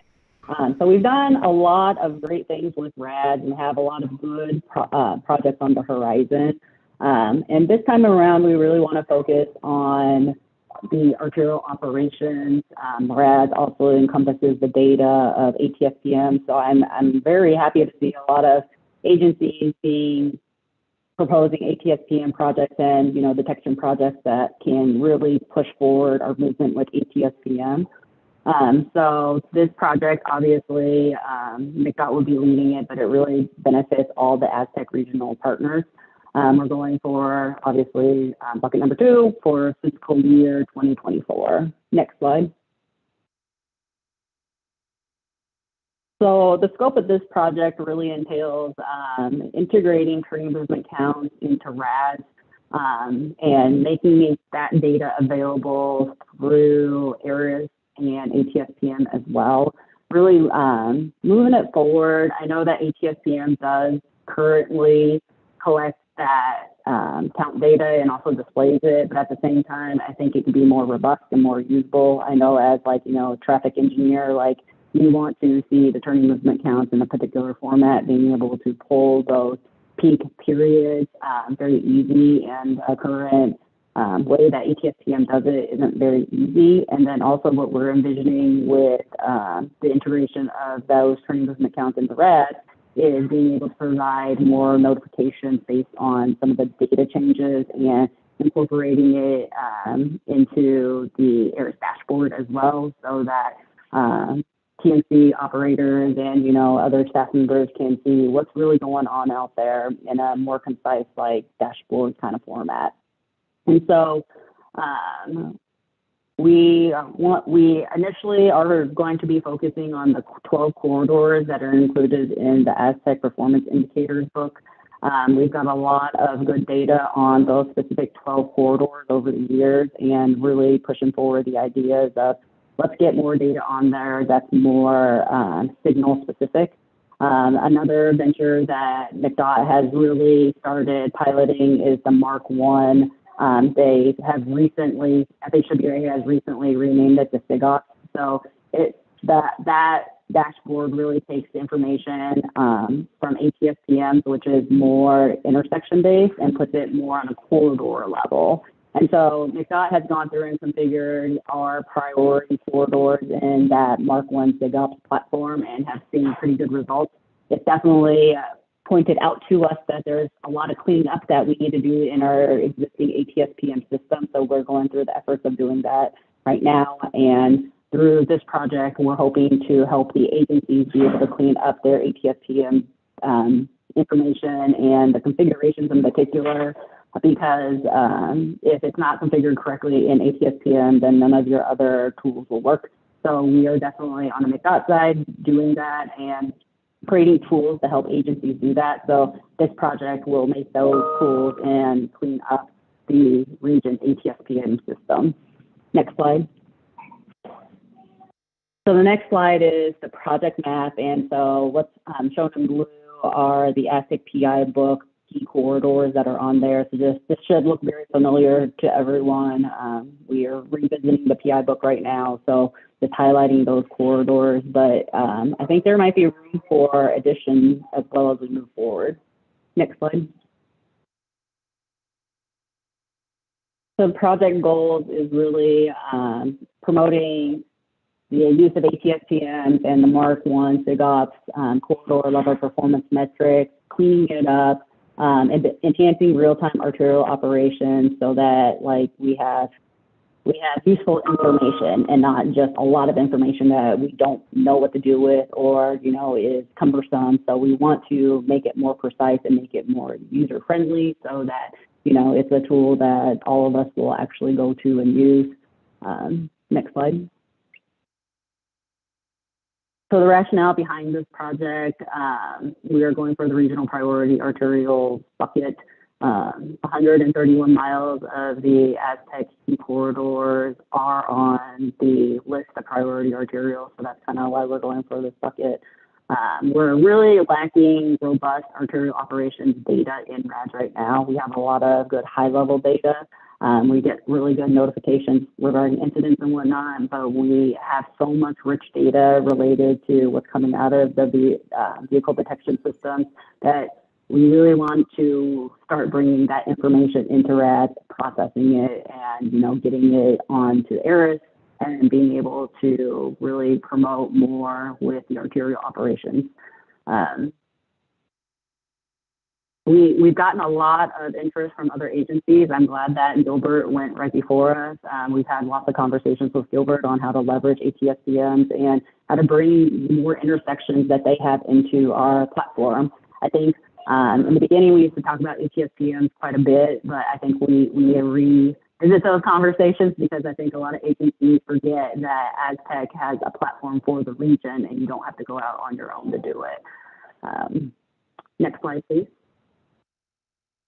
So the next slide talks about the budget. And so included in the budget, we're looking at upgrading ARIS and RADS to store the turning movement count information and creating performance metric reporting. So that's where that number comes from. Configuring the detection in ATSPMs to clean that up. Then configuring the corridors in the Mark 1 SIGOPS platform, and then developing a reporting tool in ATSPM. We always have mobilization and admin costs in there. So these numbers we worked with some of our contacts to come up with these numbers to give us some estimates on what does it really cost to do these things.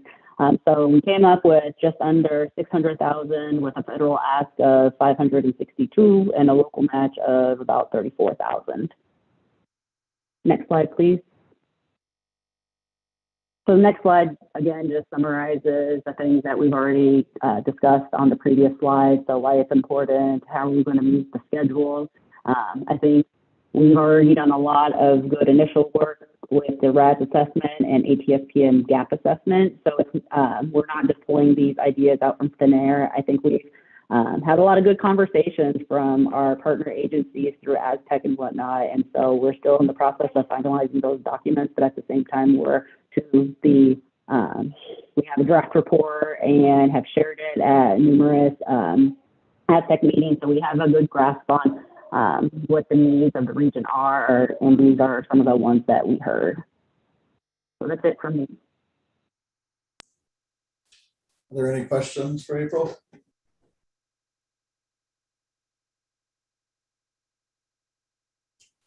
Seeing none, thank you again, April, for your presentations. I'd like to invite Bruce Littleton with the City of Phoenix to present their first and second projects in this bucket. Okay, thank you. We have two projects that are within the regional priority arterial section. The first is to expand our CCTV coverage and arid citywide. Go ahead to the next slide.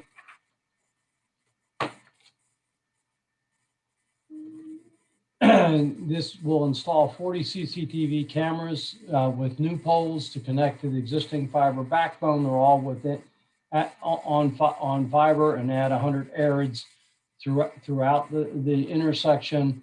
The reason why we have to put in new poles is because the majority of our intersections have 30-year-old poles, so that for the 40 other cameras, we are going to have to install a single pole for the camera. The intent of this is for the TMC to have a better ability to manage in real time the system. Next slide. Project goals.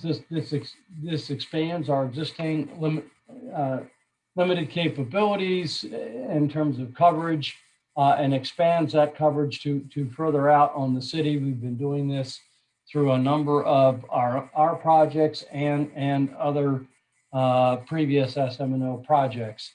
And this will provide us more real-time information on the alternate routes throughout the city. This project is not dependent on any other project and has no partners. Next slide.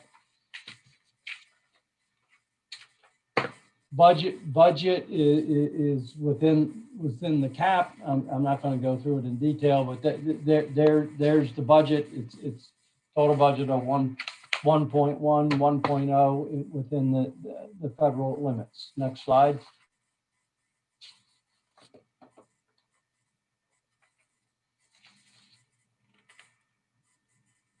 The next slide. In terms of where these are going, the previous installations with other projects have basically been in the downtown area in the central core between the 51 and I-17, and this will expand and add in to the north and to the outer edges and essentially get us data out to the edges of the city boundaries. And then for those on the west side where we're using the same similar technology, then they will have access to the arid data across city boundaries. Next slide. On the schedule, we're showing this for FY 24. And we'll go ahead and get started. We're allowing for time since there will be an environmental assessment for the 40 poles. While it'll be minimal. I'm sorry, this is for FY 23. But in that context, it is minimal, with only 40 intersections going to need and have an environmental impact. Next slide.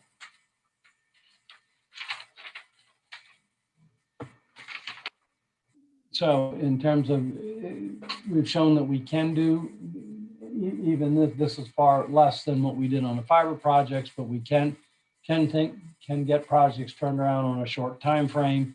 So we feel that the schedule is reasonable, that it can be done. The budget is within existing costs that we've had on recent project, and it clearly supports the SMNO plan through getting more real-time data and the ability to monitor with the cameras and then the real-time data out of the areas. Are there any questions on this project? Otherwise, I'll go on to the next.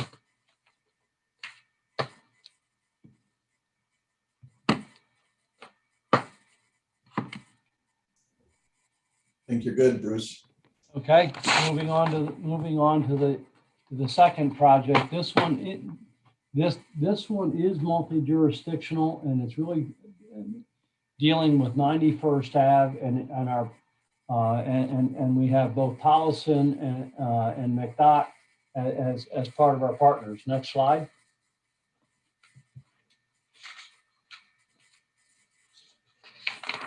This is in the regional quarter. 91st Ave is one of the regional quarters, and so this will install conduit and fiber Ethernet switches along a 4-mile corridor across McDowell Road from 83rd to 91st, and we'll see that on the map, and then down 91st to the lower limits. City of Phoenix has an IGA with Tolleson to manage their signals from a timing perspective and management from RTMC.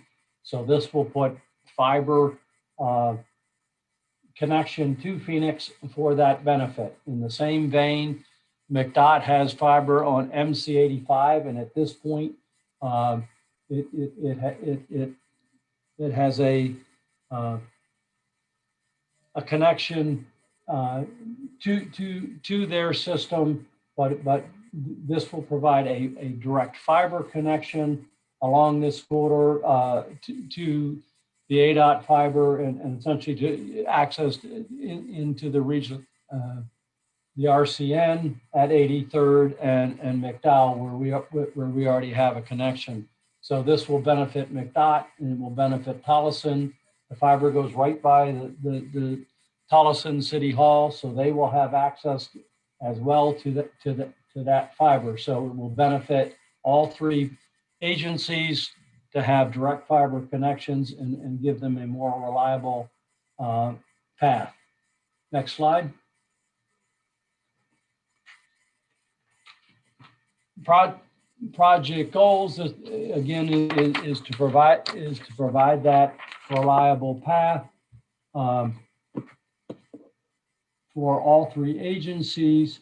It is not dependent on other projects, and it will give the connection to Maricopa County for their fiber to their TMC, and also provide an access for them to the City of Phoenix. Likewise for Tolleson, it gives us connection to Tolleson signals direct rather than the backhaul radios that we're using to get to those signals today.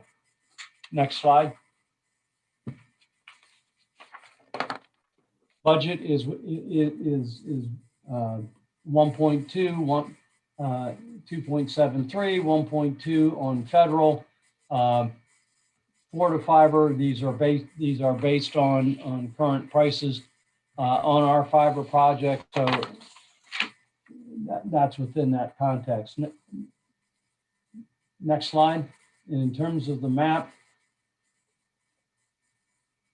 as I said, this will put fiber from where we have fiber connecting to our fiber and to ADOT at 83rd and McDowell, across McDowell, down 91st, all the way to Lower Buckeye. It gives the City of Phoenix connections to their signals along McDowell and all the way down to Lower Buckeye, going through Tolleson and allows Tolleson to have access to their signals.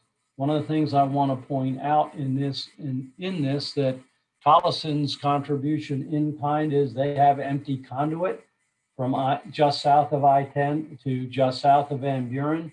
And they're offering up that conduit. So not all of this, there'll be 1 mile, less than 1 mile of conduit that's already in play to help keep the costs down.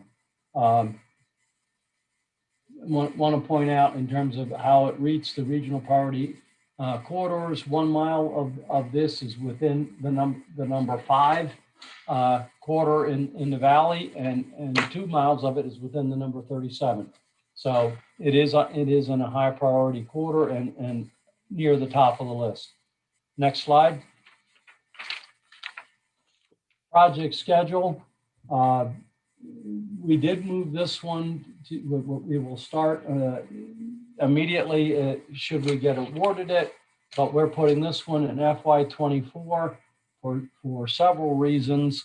Due to the one, we have a railroad to cross south of Van Buren, and getting a railroad permit can be quite time consuming. So we wanted to make sure we had plenty of time within the schedule to get those things done. This has, and so it is in that context that we're looking at. We're going to get started immediately, but we anticipate there may be some delays with utility coordination on this project. Go ahead and to the last slide.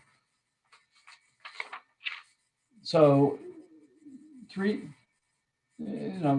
does this support SMNO? I'm not going to go through these, but 3 out of the 4 miles are within the regional priority corridors. So we meet it in that criteria. And I mentioned about the railroads, it may be an issue. That's why we moved it to 24 as opposed to trying to do it in 23 to give that extra year. And again, prices are based on our recent bids in this context. So we feel that we can meet the budget and it's clearly within the $2 million cap for a regional project. Any questions?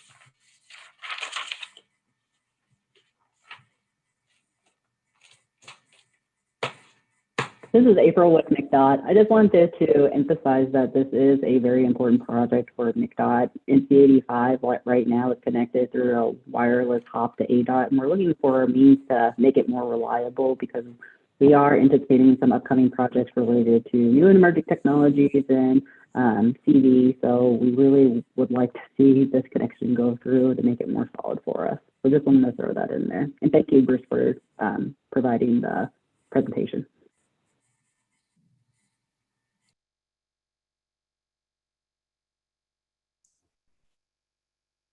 Okay, with that, thank you again, Bruce. I'd next like to invite Hong Ho with the City of Scottsdale to present their 2 projects. Thank you, Steve. Good morning, Chair and committee members. This is Hong. So I'm going to present the first project proposal. Hong, I'm sorry to interrupt. I'm having a really hard time hearing you. Sorry, can you hear me now? Yes, that's much better. Okay, thank you, Steve. Good morning, Chair and committee member. This is Hong from City of Scottsdale. So I'm going to present the first project proposal, which is a Scottsdale Road Signal Detection System upgrade. And the project's proposed program for fiscal year 2023. And the bucket we are applying for is bucket number 2, regional priority arterial road. Next slide, please. So the project is mainly to replace the existing loop detection system with new detection technologies and install compatible cabinets along Scottsdale Road and the couplets to improve signal operation. And the reasoning for bucket number 2 is about 9.5 miles of Scottsdale Road from McCaleb's Road to Bell Road are ranked in the top 200 regional priority arterial list, where 59% of share of the work are located. Next slide, please. And so the project scope include, so mainly we are applying for the grant to purchase the new detection system for 36 signalized intersections along Scottsdale Road couplets and a couple of intersections on via the Ventura Road. And also upgrade 39 signal cabinets compatible with the new detection system. And the installation will be finished in-house by city staff. So the construction also include rewire and reface the signal to NEMA standards. And so like I said, the refacing and the rewiring and the installation will all be finished in-house. Next slide, please. So the project rationale is we have some existing gaps on the technology. So we don't have, so right now those locations are mainly deployed with the loop detection system. There's no detection on main corridor, and there's no back detection. And the existing loop system, they don't provide data collection or remote diagnosis or detection monitoring functions. And we don't have NEMA facing either.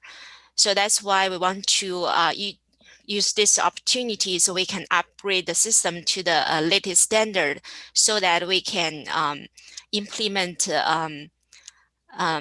automated signal performance measure system and also improve the signal operation. So the goal is to provide back detection and real-time data collection on the automatic signal performance measures, provide the capability for adaptive and fully actuated signal operations. Next slide, please.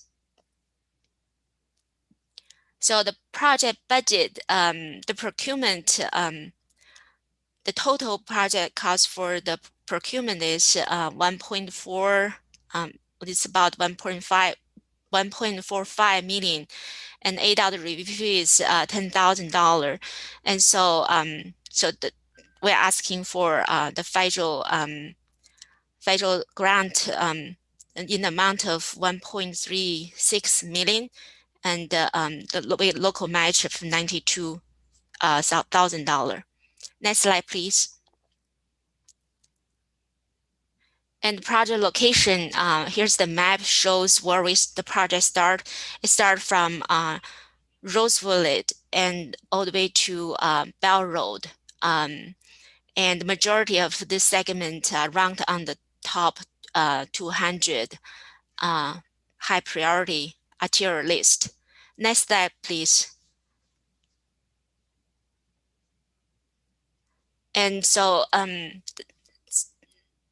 the scope of this project is to meet the level 1 requirement for regional priority arterials in the SMNO plan to provide detection at all signalized intersections that support signal operations and the collection and the archiving of traffic data.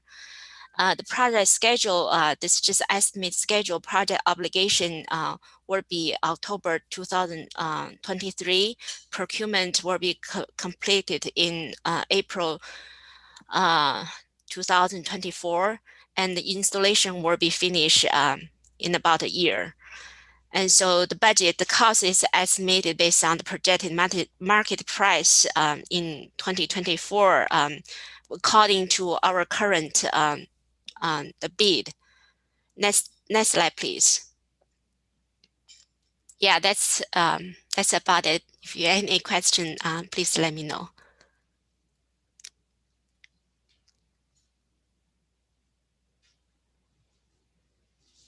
Okay, so I hear no question. I'll just move on to the next slide. The second proposal is Scottsdale flashing yellow arrow project, pilot project. And so this, the bucket we are proposing for is number 2 regional priority arterial, and programming year is fiscal year 2024. Next slide, please.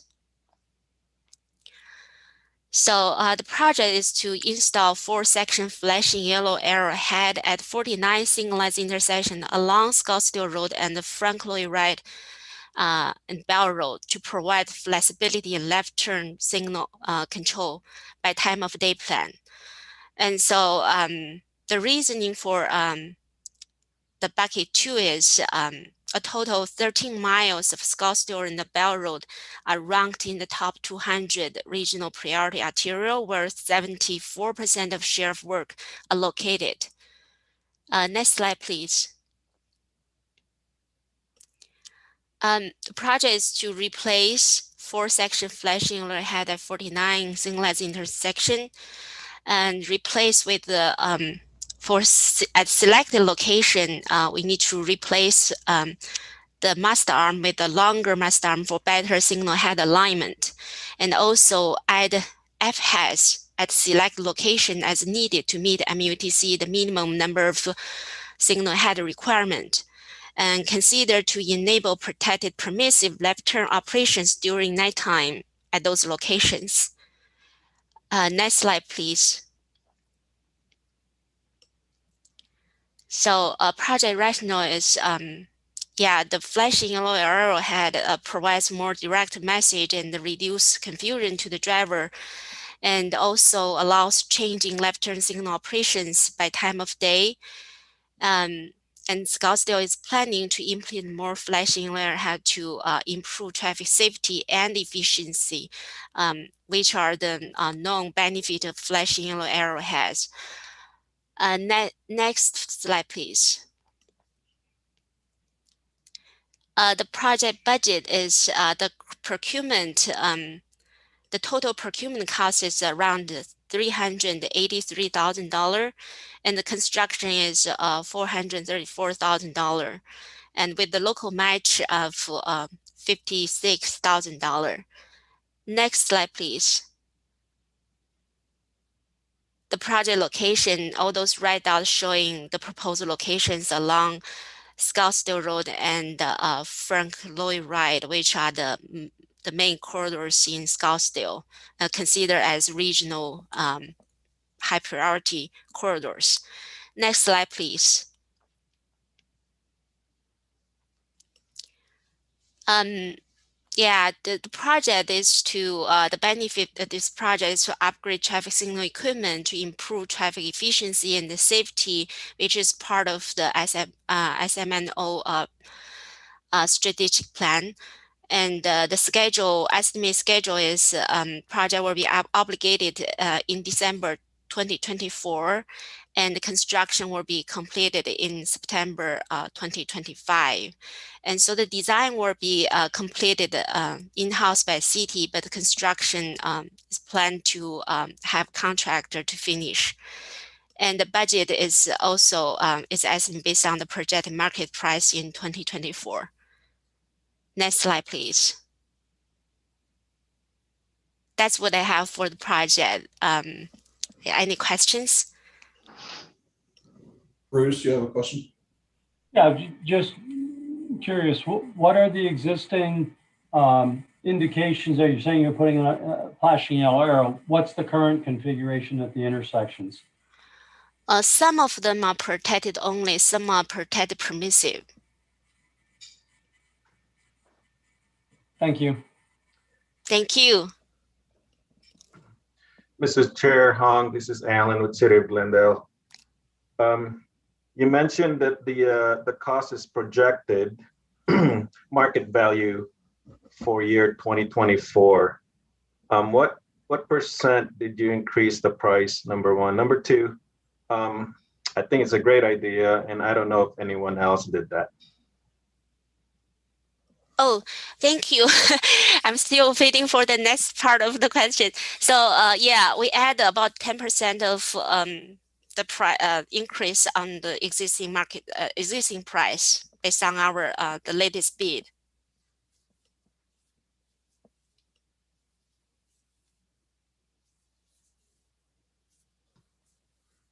Thank you.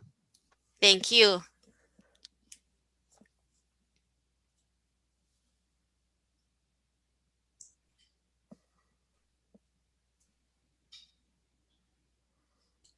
Okay, that's all I have.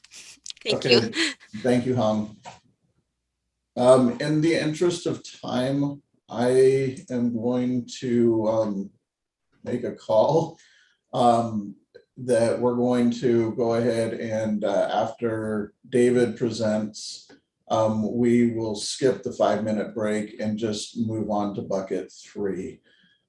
So with that, I'd like to invite David Lucas with the City of Tempe to present their project. Thank you, Mr. Chair, members of the ITS committee. In the interest of time, I'll try to make this quick. So the city of Tempe is proposing one project for this round of funding, and it is a ITS network infrastructure upgrade. We have no partners on this project, just city of Tempe, and the request is for fiscal year 2024 funding. Next slide, please. So this is a follow-up to some previous projects, ITS Phase 1 and 2 safety and performance upgrade projects, which finally eliminated our reliance on legacy lease line infrastructure. So the plan now is to replace our outdated and out of warranty trunk and edge switches with new high bandwidth equipment, going with at least gig and 10 gig to give lower O&M costs, expanded capabilities, and improve reliability. We're also looking to review and re-architect our existing fiber and wireless networks to improve our throughput, resiliency, and redundancy to support the city's growing ITS infrastructure. With those previous two projects, we added a significant number of cameras and other devices to our network. And we also have local funding through a CIP project that is going to be significantly expanding our video detection capabilities throughout the city. So we need to provide additional bandwidth to support that growing infrastructure. So why bucket 2? City of Tempe has many top 200 RPAs within its boundaries, and this project will upgrade the network infrastructure along several of them. This also will include our TIs and light rail. Many of the network infrastructure at our TIs have been with the city longer than I have, so it's time to upgrade those and get some new equipment in place.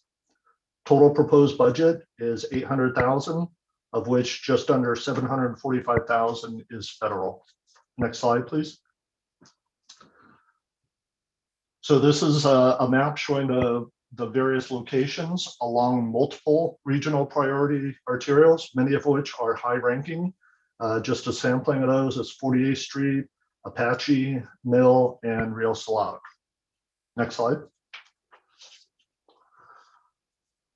So addressing the qualitative and project integrity scores, obviously we're going to be improving the efficiency, reliability, and connectivity along multiple RPAs with this ITS infrastructure upgrade. There are also going to be attendant safety and O&M benefits to be gained as well. There is no partner on this project again. We are a CA agency. There'll be no ground disturbance, and the project is procurement only.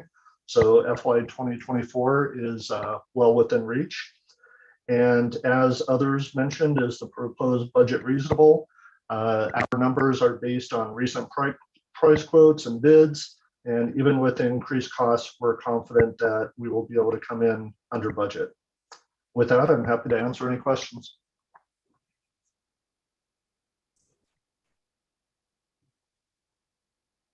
Thank you very much. Okay, thank you, David. So thank you all. That concludes bucket 2 presentations. We're going to go ahead and move on with our bucket 3 presentations. I'd like to invite Ward Stanford with the City of Avondale to present their project. Hello again, Mr. Chair and committee members. This project is a fiber optic expansion or extension project onto Indian School Road. It'll expand from Old Litchfield Road to El Mirage Road. It is being done through the bucket 3, the local priority corridors.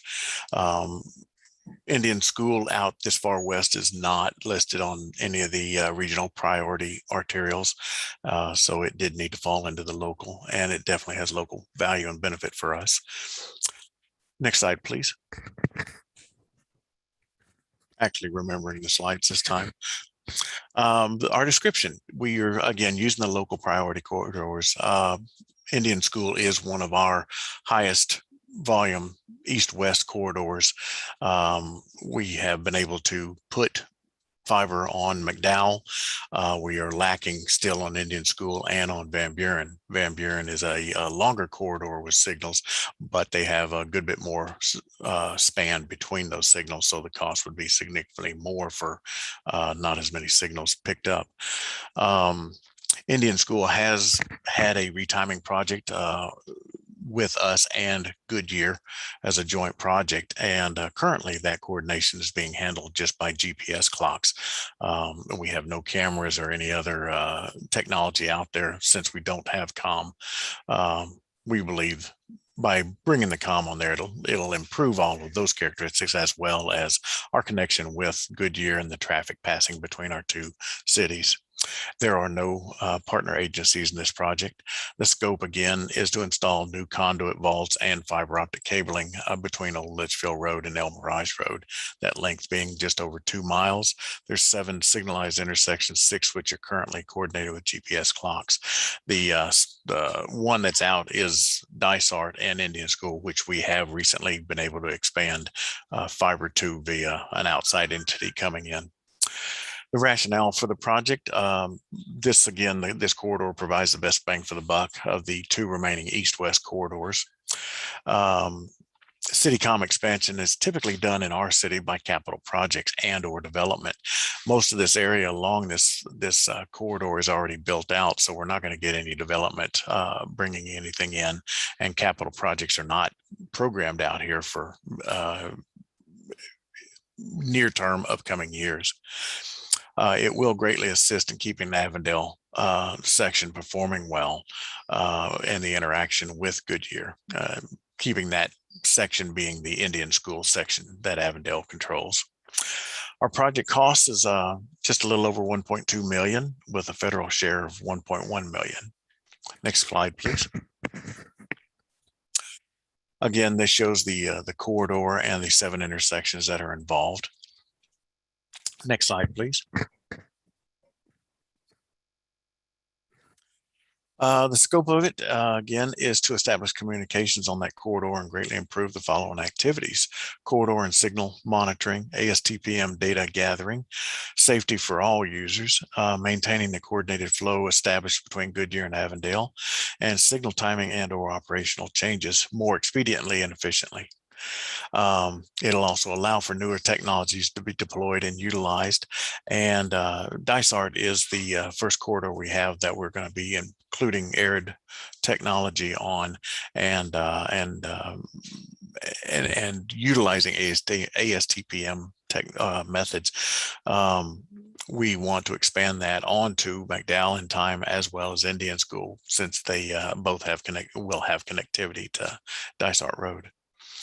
The schedule to put in this 2 miles of fiber is easily performed in a 1-year period after we receive a notice to proceed. So we believe the schedule is more than adequate. Budgets, the components and contractor costs are based upon recent costs we did on Van Buren of some fiber extension that was conducted by Y2K for us here in this past summer. So we think the budget is pretty reasonable and within current considerations of costs. Next slide, please.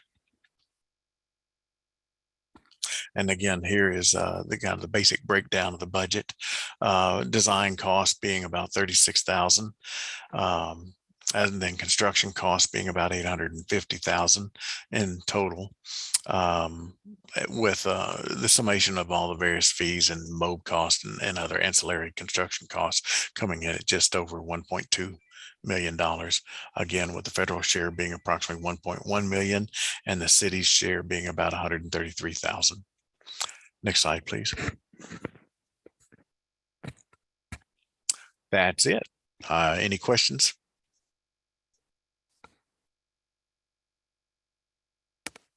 None. I'll give it back to you.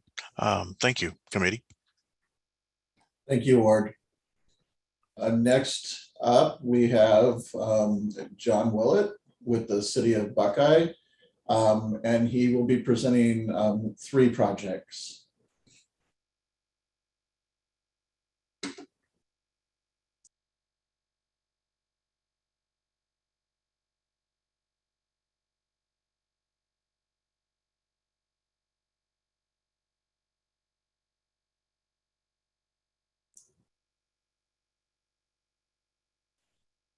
John, if you're talking, we can't hear you.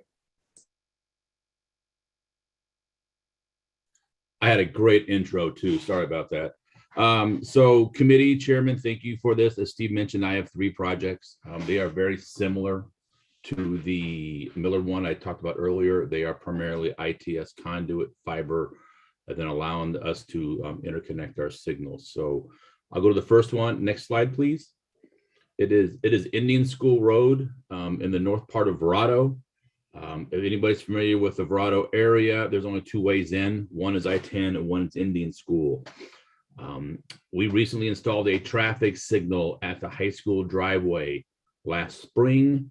Obviously, when school reopened this year with full enrollment, instantly I had phone calls. Why is this backing up for 1.5 miles? And the comment was, you guys should interconnect this. Well, I'd love to, but I don't have anything. So we do have fiber. It's a bucket 3 project, fiscal year 23, mainly because everything's built today. Next slide, please.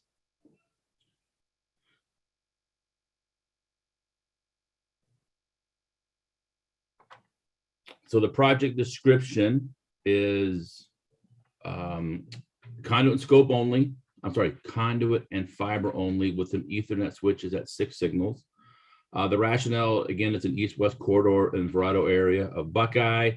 And there will be 6 signals in a 1.5 mile corridor that we'd like to get coordinated. I'll show more of this on the map.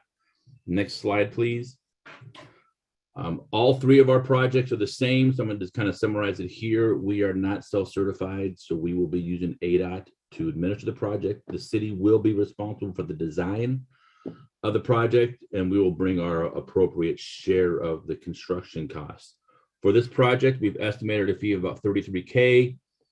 Construction costs a little more than $110,000, mainly because almost all the conduit should be in place, installed by the developer. The city's portion is just under 70 for all components, with the total federal cost of just over $106,000. Next slide, please. The budget, the limits of the project, as you can see here, Jackrabbit Trail on the east or the right side of the project is the north-south connector to I-10. It also continues about 3 miles east and connects to SR 303. Off the map to the left is Verrado Way, which has a direct connection down to I-10. You can see some school red dots on the left side of the image. The yellow area is the limits. There's 3 existing signals, one at Jackrabbit, one the purple or the magenta one in the middle, or pink.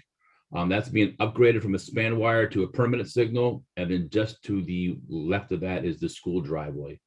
A new signal, green, closer to Jackrabbit, is coming in hopefully early next year to serve those 2 commercial corners. And then to the far left are 2 future signals where the orange ovals are that are coming in. There may even be a 3rd future signal at the intersection of Acacia and Indian School right in the middle. So that's the limits of the project. The whole premise of this is to allow us to talk to these guys and coordinate as we need to move traffic out of Verrado and either down Indian School to 303 or down Jackrabbit to I-10.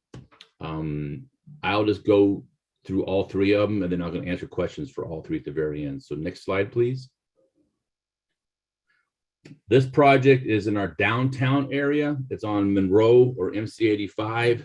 It is also fiscal year 23, bucket 3 number, obviously. Next slide, please. Again, same thing, conduit and fiber, Ethernet switches for about 5 signals. It's Buckeye only. MC 85 through the downtown area of Buckeye is the city's. On either limit of it is county. There is no signal to the west. The next closest signal is SR 85, which is ADOT's. And there is a signal to the east. It's about half a mile from our project limits. That is the start of the county corridor. There may be ultimately a coordination project with April and the county to tie these all together. Our city public works facility is to the east of this project, where the connection would be via radio from the end of the limits. Rationale, again, it's the east-west corridor in the downtown area, and there's 5 signals in about a mile. Next slide, please. Again, Buckeye City project only. Our design cost is about 64 grand, only because there's a lot of survey that has to be done in the downtown area and to verify where conduit isn't. Construction cost is about just under 360,000. City portion is just under 115,000, and the total federal is just over 337,000. Next slide, please. All the signals in this area are existing, so they're already there today. There is a little piece of interconnect conduit that goes from about the middle oval east all the way to the far right oval. It's supposedly in the middle of the road. I have not been able to find it, but I've been told it's there, so I need to verify it. So there will be new conduit from what we call 6th Street east or west to 1st Street. That's it on this project. Again, it's right in the downtown area. So I'll go to the next slide, please. This is Watson Road. This is our major north-south employment / retail corridor. Bucket 3, going for fiscal year 24, mainly because there's some new future signals coming in on the southern limits of this project. Next slide, please. Similar to the other one, Bucket 3 project only. Fiber and conduit between I-10 and Southern Avenue, and then 6 Ethernet switches, what we're looking at for 6 signals. Rationale, major north-south corridor, as I mentioned in Buckeye, connects to I-10. For those of you who don't know, Buckeye has the joy of only having connections to I-10 every 2 miles. So we have to move a lot of traffic up and down our corridors to get to the freeway.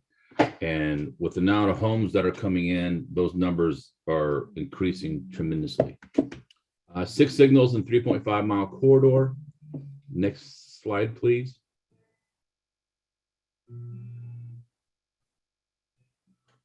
Budget cost on this one is approximately $143,000 for our design. Construction's a little over 1.1 million.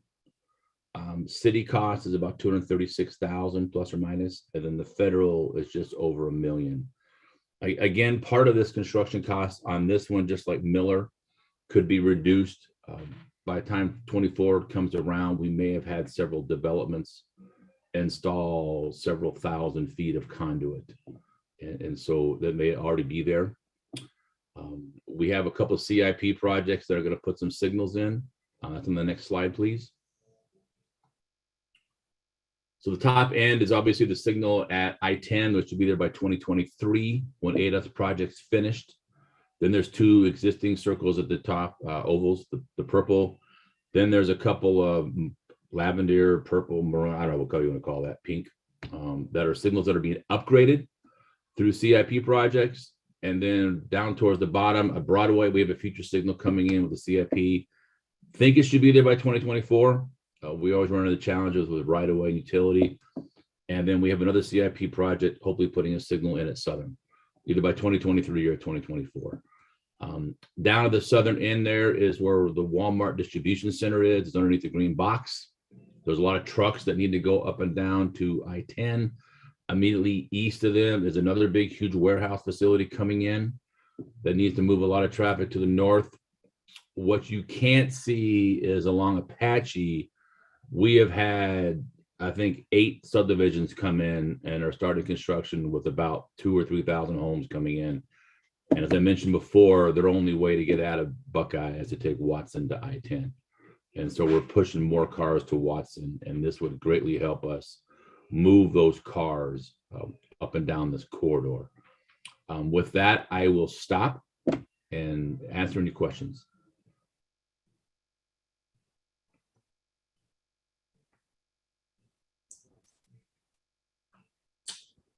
Okay, seeing no questions. Thank you, John.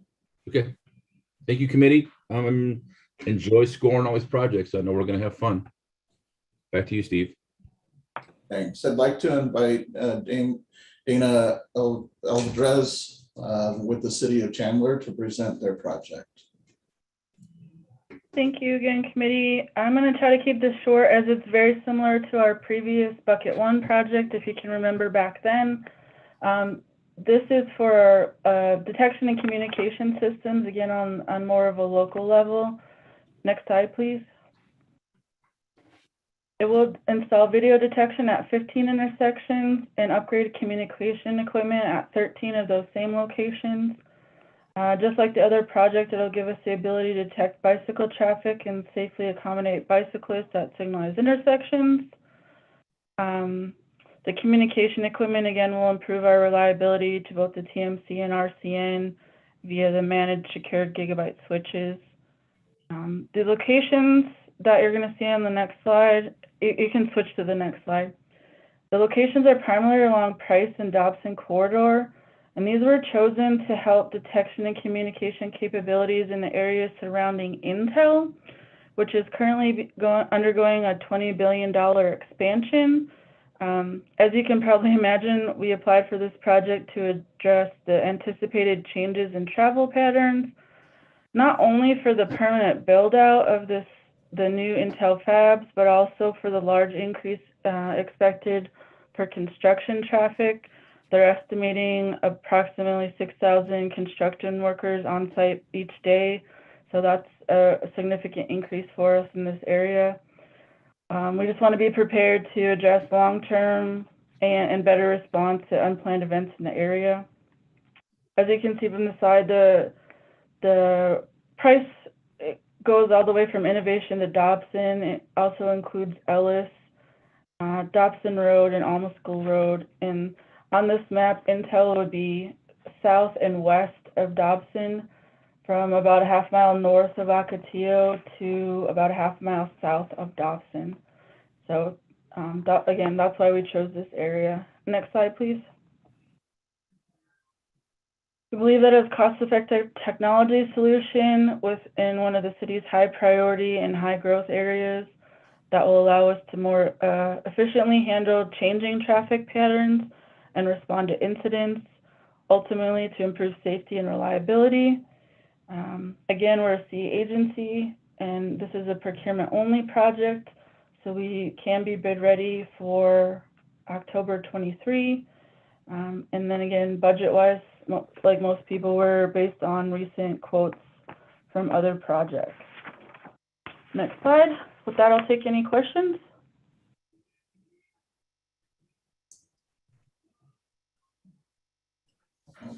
Seeing none, thank you again, Dana. Thank you.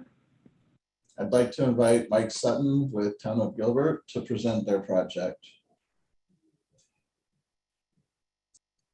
Thank you, Mr. Chairman, and again, members of the committee. This is also similar to a previous project where we're continuing with replacing some of our older, outdated equipment that is in need of replacement. In many cases, to gain the full benefits of, the asset. Go ahead, next slide, please. As you know, it's bucket 3, local priority. This is an ongoing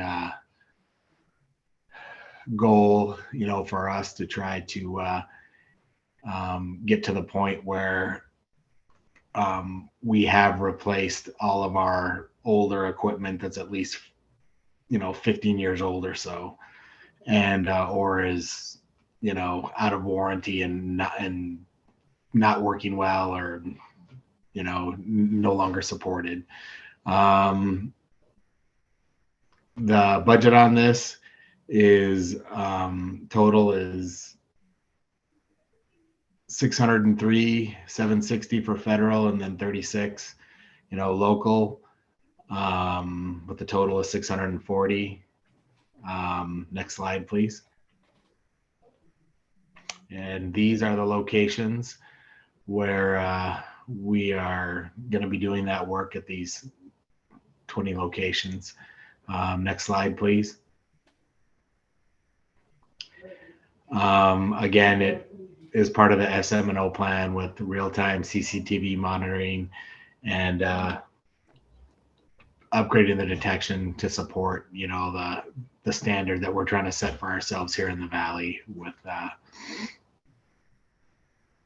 you know, collecting the ATSPM data and everything else. This is also going to go along the lines of that, you know, other project, and integrating with it. It was mentioned earlier. This is a procurement only project. We'll be putting the cost of, you know, the installation here, with our JOC contractor. And yes, we do know that we can meet the budget, you know, based on the current, and we did escalate, you know, our prices slightly, about 10% as well, you know, as mentioned earlier by Hong, just because we anticipate that in the next go around when we are negotiating our new GOC prices, because that's coming up fairly soon. But we have had some discussion with the contractor just to make sure it would work, and we feel good about it. And that is it, I believe. Yep. Are there any questions on that?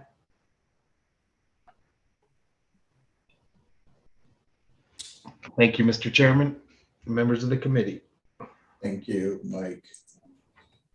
I'd like to now invite myself with the City of Peoria to present.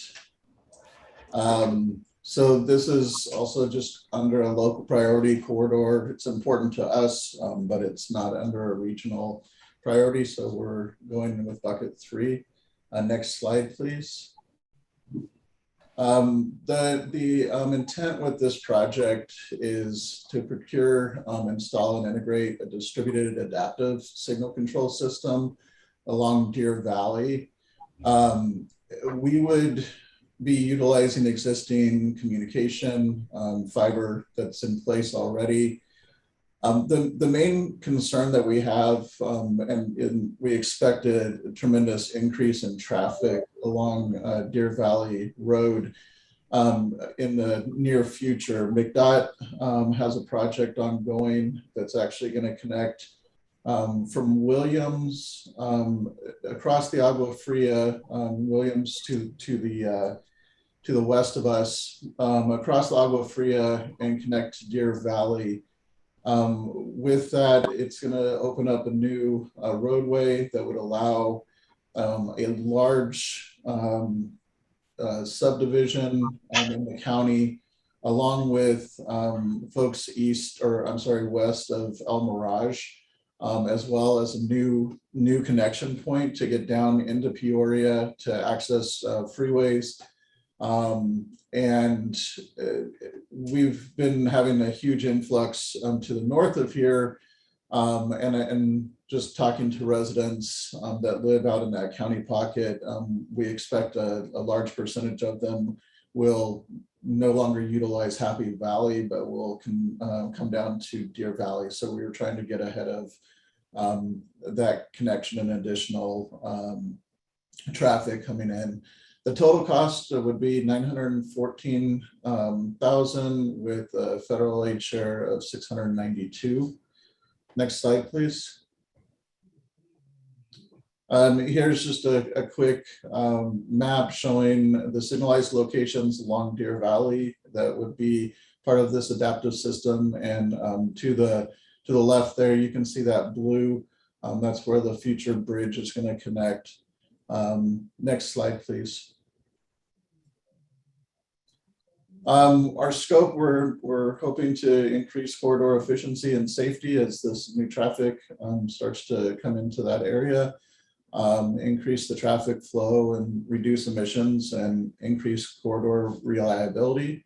We have the funding to do the design. There is no ground disturbance, utility relocations or right-of-way acquisitions needed for this. And it would be an ADOT administered project that would take about a year. The project budget was developed using recent bid tabulations from projects of similar scope, including the recent McDOT Bell Road Phase 2 and all of Dunlap ASCT projects. With that, I will open it up to questions.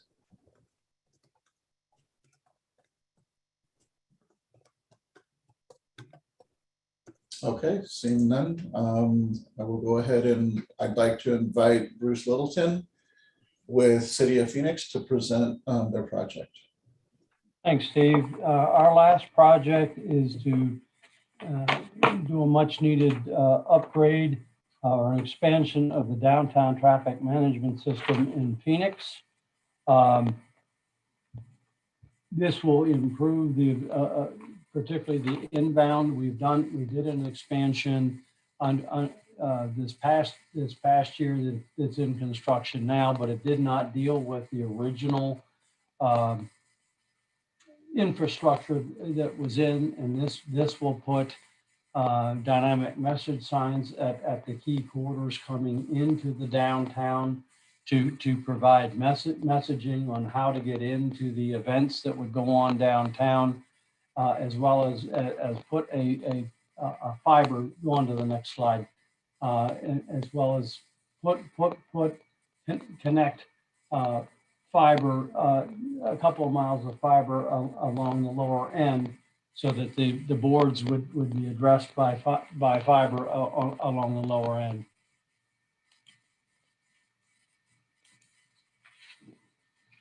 This reason for we're doing this is to improve the ability to talk to get messages out to travelers in the vicinity, to expand upon what we already did, and to address the high congestion and delay that happens downtown during high traffic special events. And with the downtown, this will deal with the Arizona Federal, the old Comerica, as well as the ballpark and the Sun Stadium. Next slide.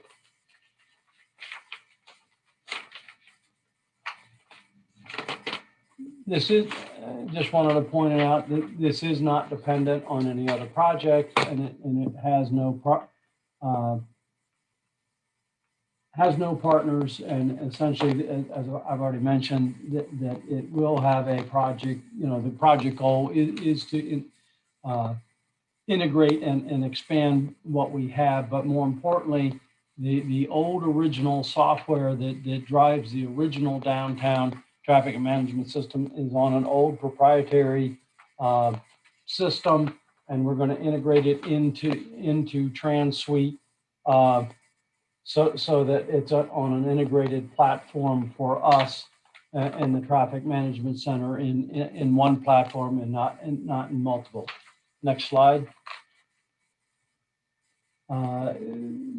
This is again just within the 1.5 limit on the federal side. The bulk of the cost are the 6 DMS boards that are being proposed over the arterials. It would be the next slide. On a project map, I want to get to the project map. So this essentially will inbound traffic on 7th Street and 7th Avenue coming in off of I-17 would have boards. Folks coming in off of I-10 or I-17 from the east and west along Buckeye would have messages, as well as those coming south on 7th Street and 7th Ave, which are the main corridors into the downtown. You can see where the fiber is. There are essentially 2 paths shown, either on Lincoln or Buckeye. I asked MAG to score it in terms of the scoring for we will pick which of those 2 corridors get used in the as part of the design. But what I asked that for scoring, the lower of the 2 scores, whether they use Lincoln or Buckeye, to be used for the overall project. To be fair to the other projects, since it'll be determined in final design. Next slide. And in terms of the schedule, because you know, this will be a little bit more complex design, we have put this in the FY24 as opposed to the FY23 timeframe, so that we can meet the budget. Next slide. Again, the reason why we want to be able to support the downtown, enhance what we already have for downtown and to support planned special events downtown. We have a significant number of them in the past and see that in the future. So this will expand our capability to work with our partners and police in terms of managing downtown special events. And again, in terms of the schedule, we moved that out to 24 so that we have that extra year to, in case there are any environmental or utility conflict concerns, since this is in an established area downtown with limited right of way. It's anticipated that all can be done within existing right of way, but that'll be determined in the scope of design. And so again, this is based on recent, like others have said, on recent projects. So the budget is anticipated to be able to be met, and it does meet the total cap. With that, I'll open it up for any questions.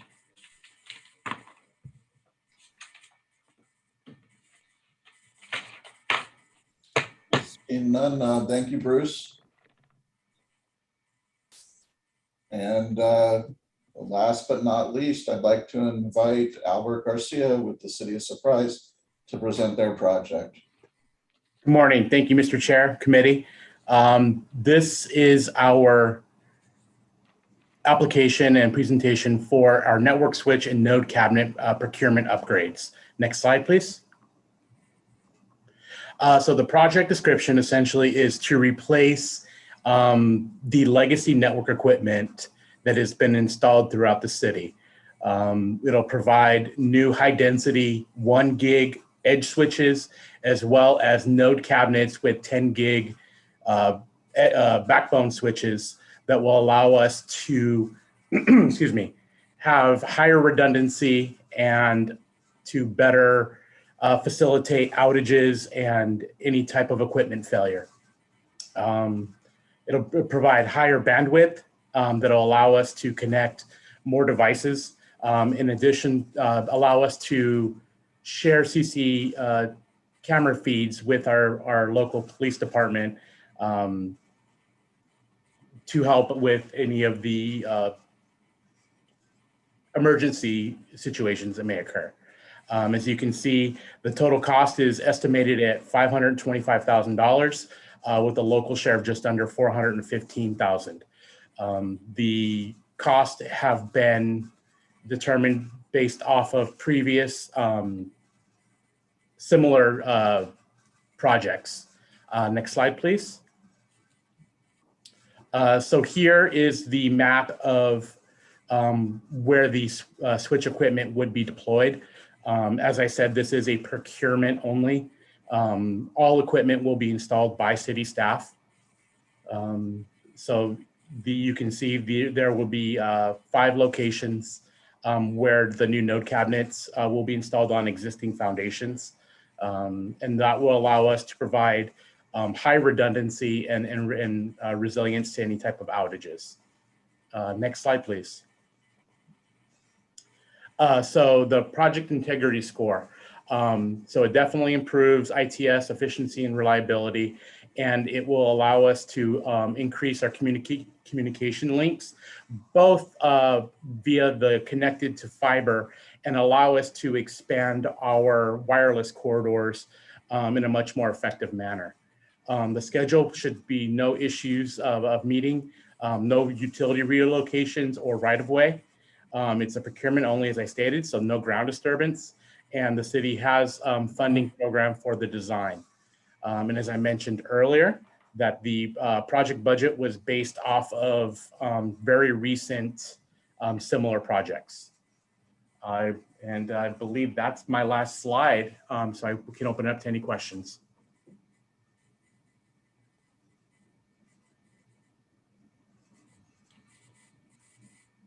Okay, thank you very much. Thank you, Albert. Okay, thank you all. That concludes bucket 3 presentations. Just a reminder, the score sheet is due to MAG at noon, Wednesday, October 20th, 2021. Please complete your score sheet and send via email to Eric Nava. In the interest of time, and unless I see a bunch of hands go up, we will go ahead and skip items, the request for future agenda items. If you have any, please feel free to send them to MAG staff, to Jeff Jink. And then I will skip over the comments from the ITS committee members in the interest of everybody's time. And just a quick reminder, the next meeting of the ITS committee will be held 10 a.m. on Wednesday, November 3rd, via virtual conference unless otherwise notified. And with that, Mr. Chair. Yes, go ahead.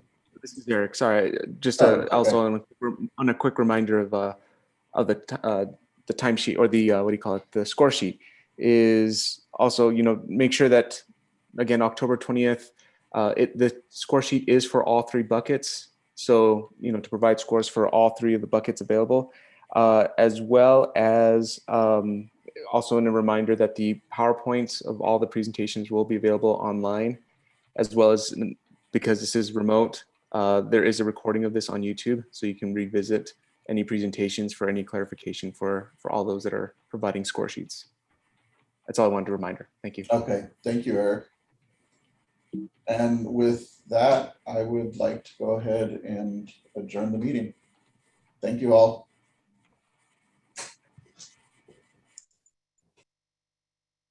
Thank you. Thank you all. I didn't think you'd make it on time. Congratulations. Good job. Good work. Thank you. Everybody have a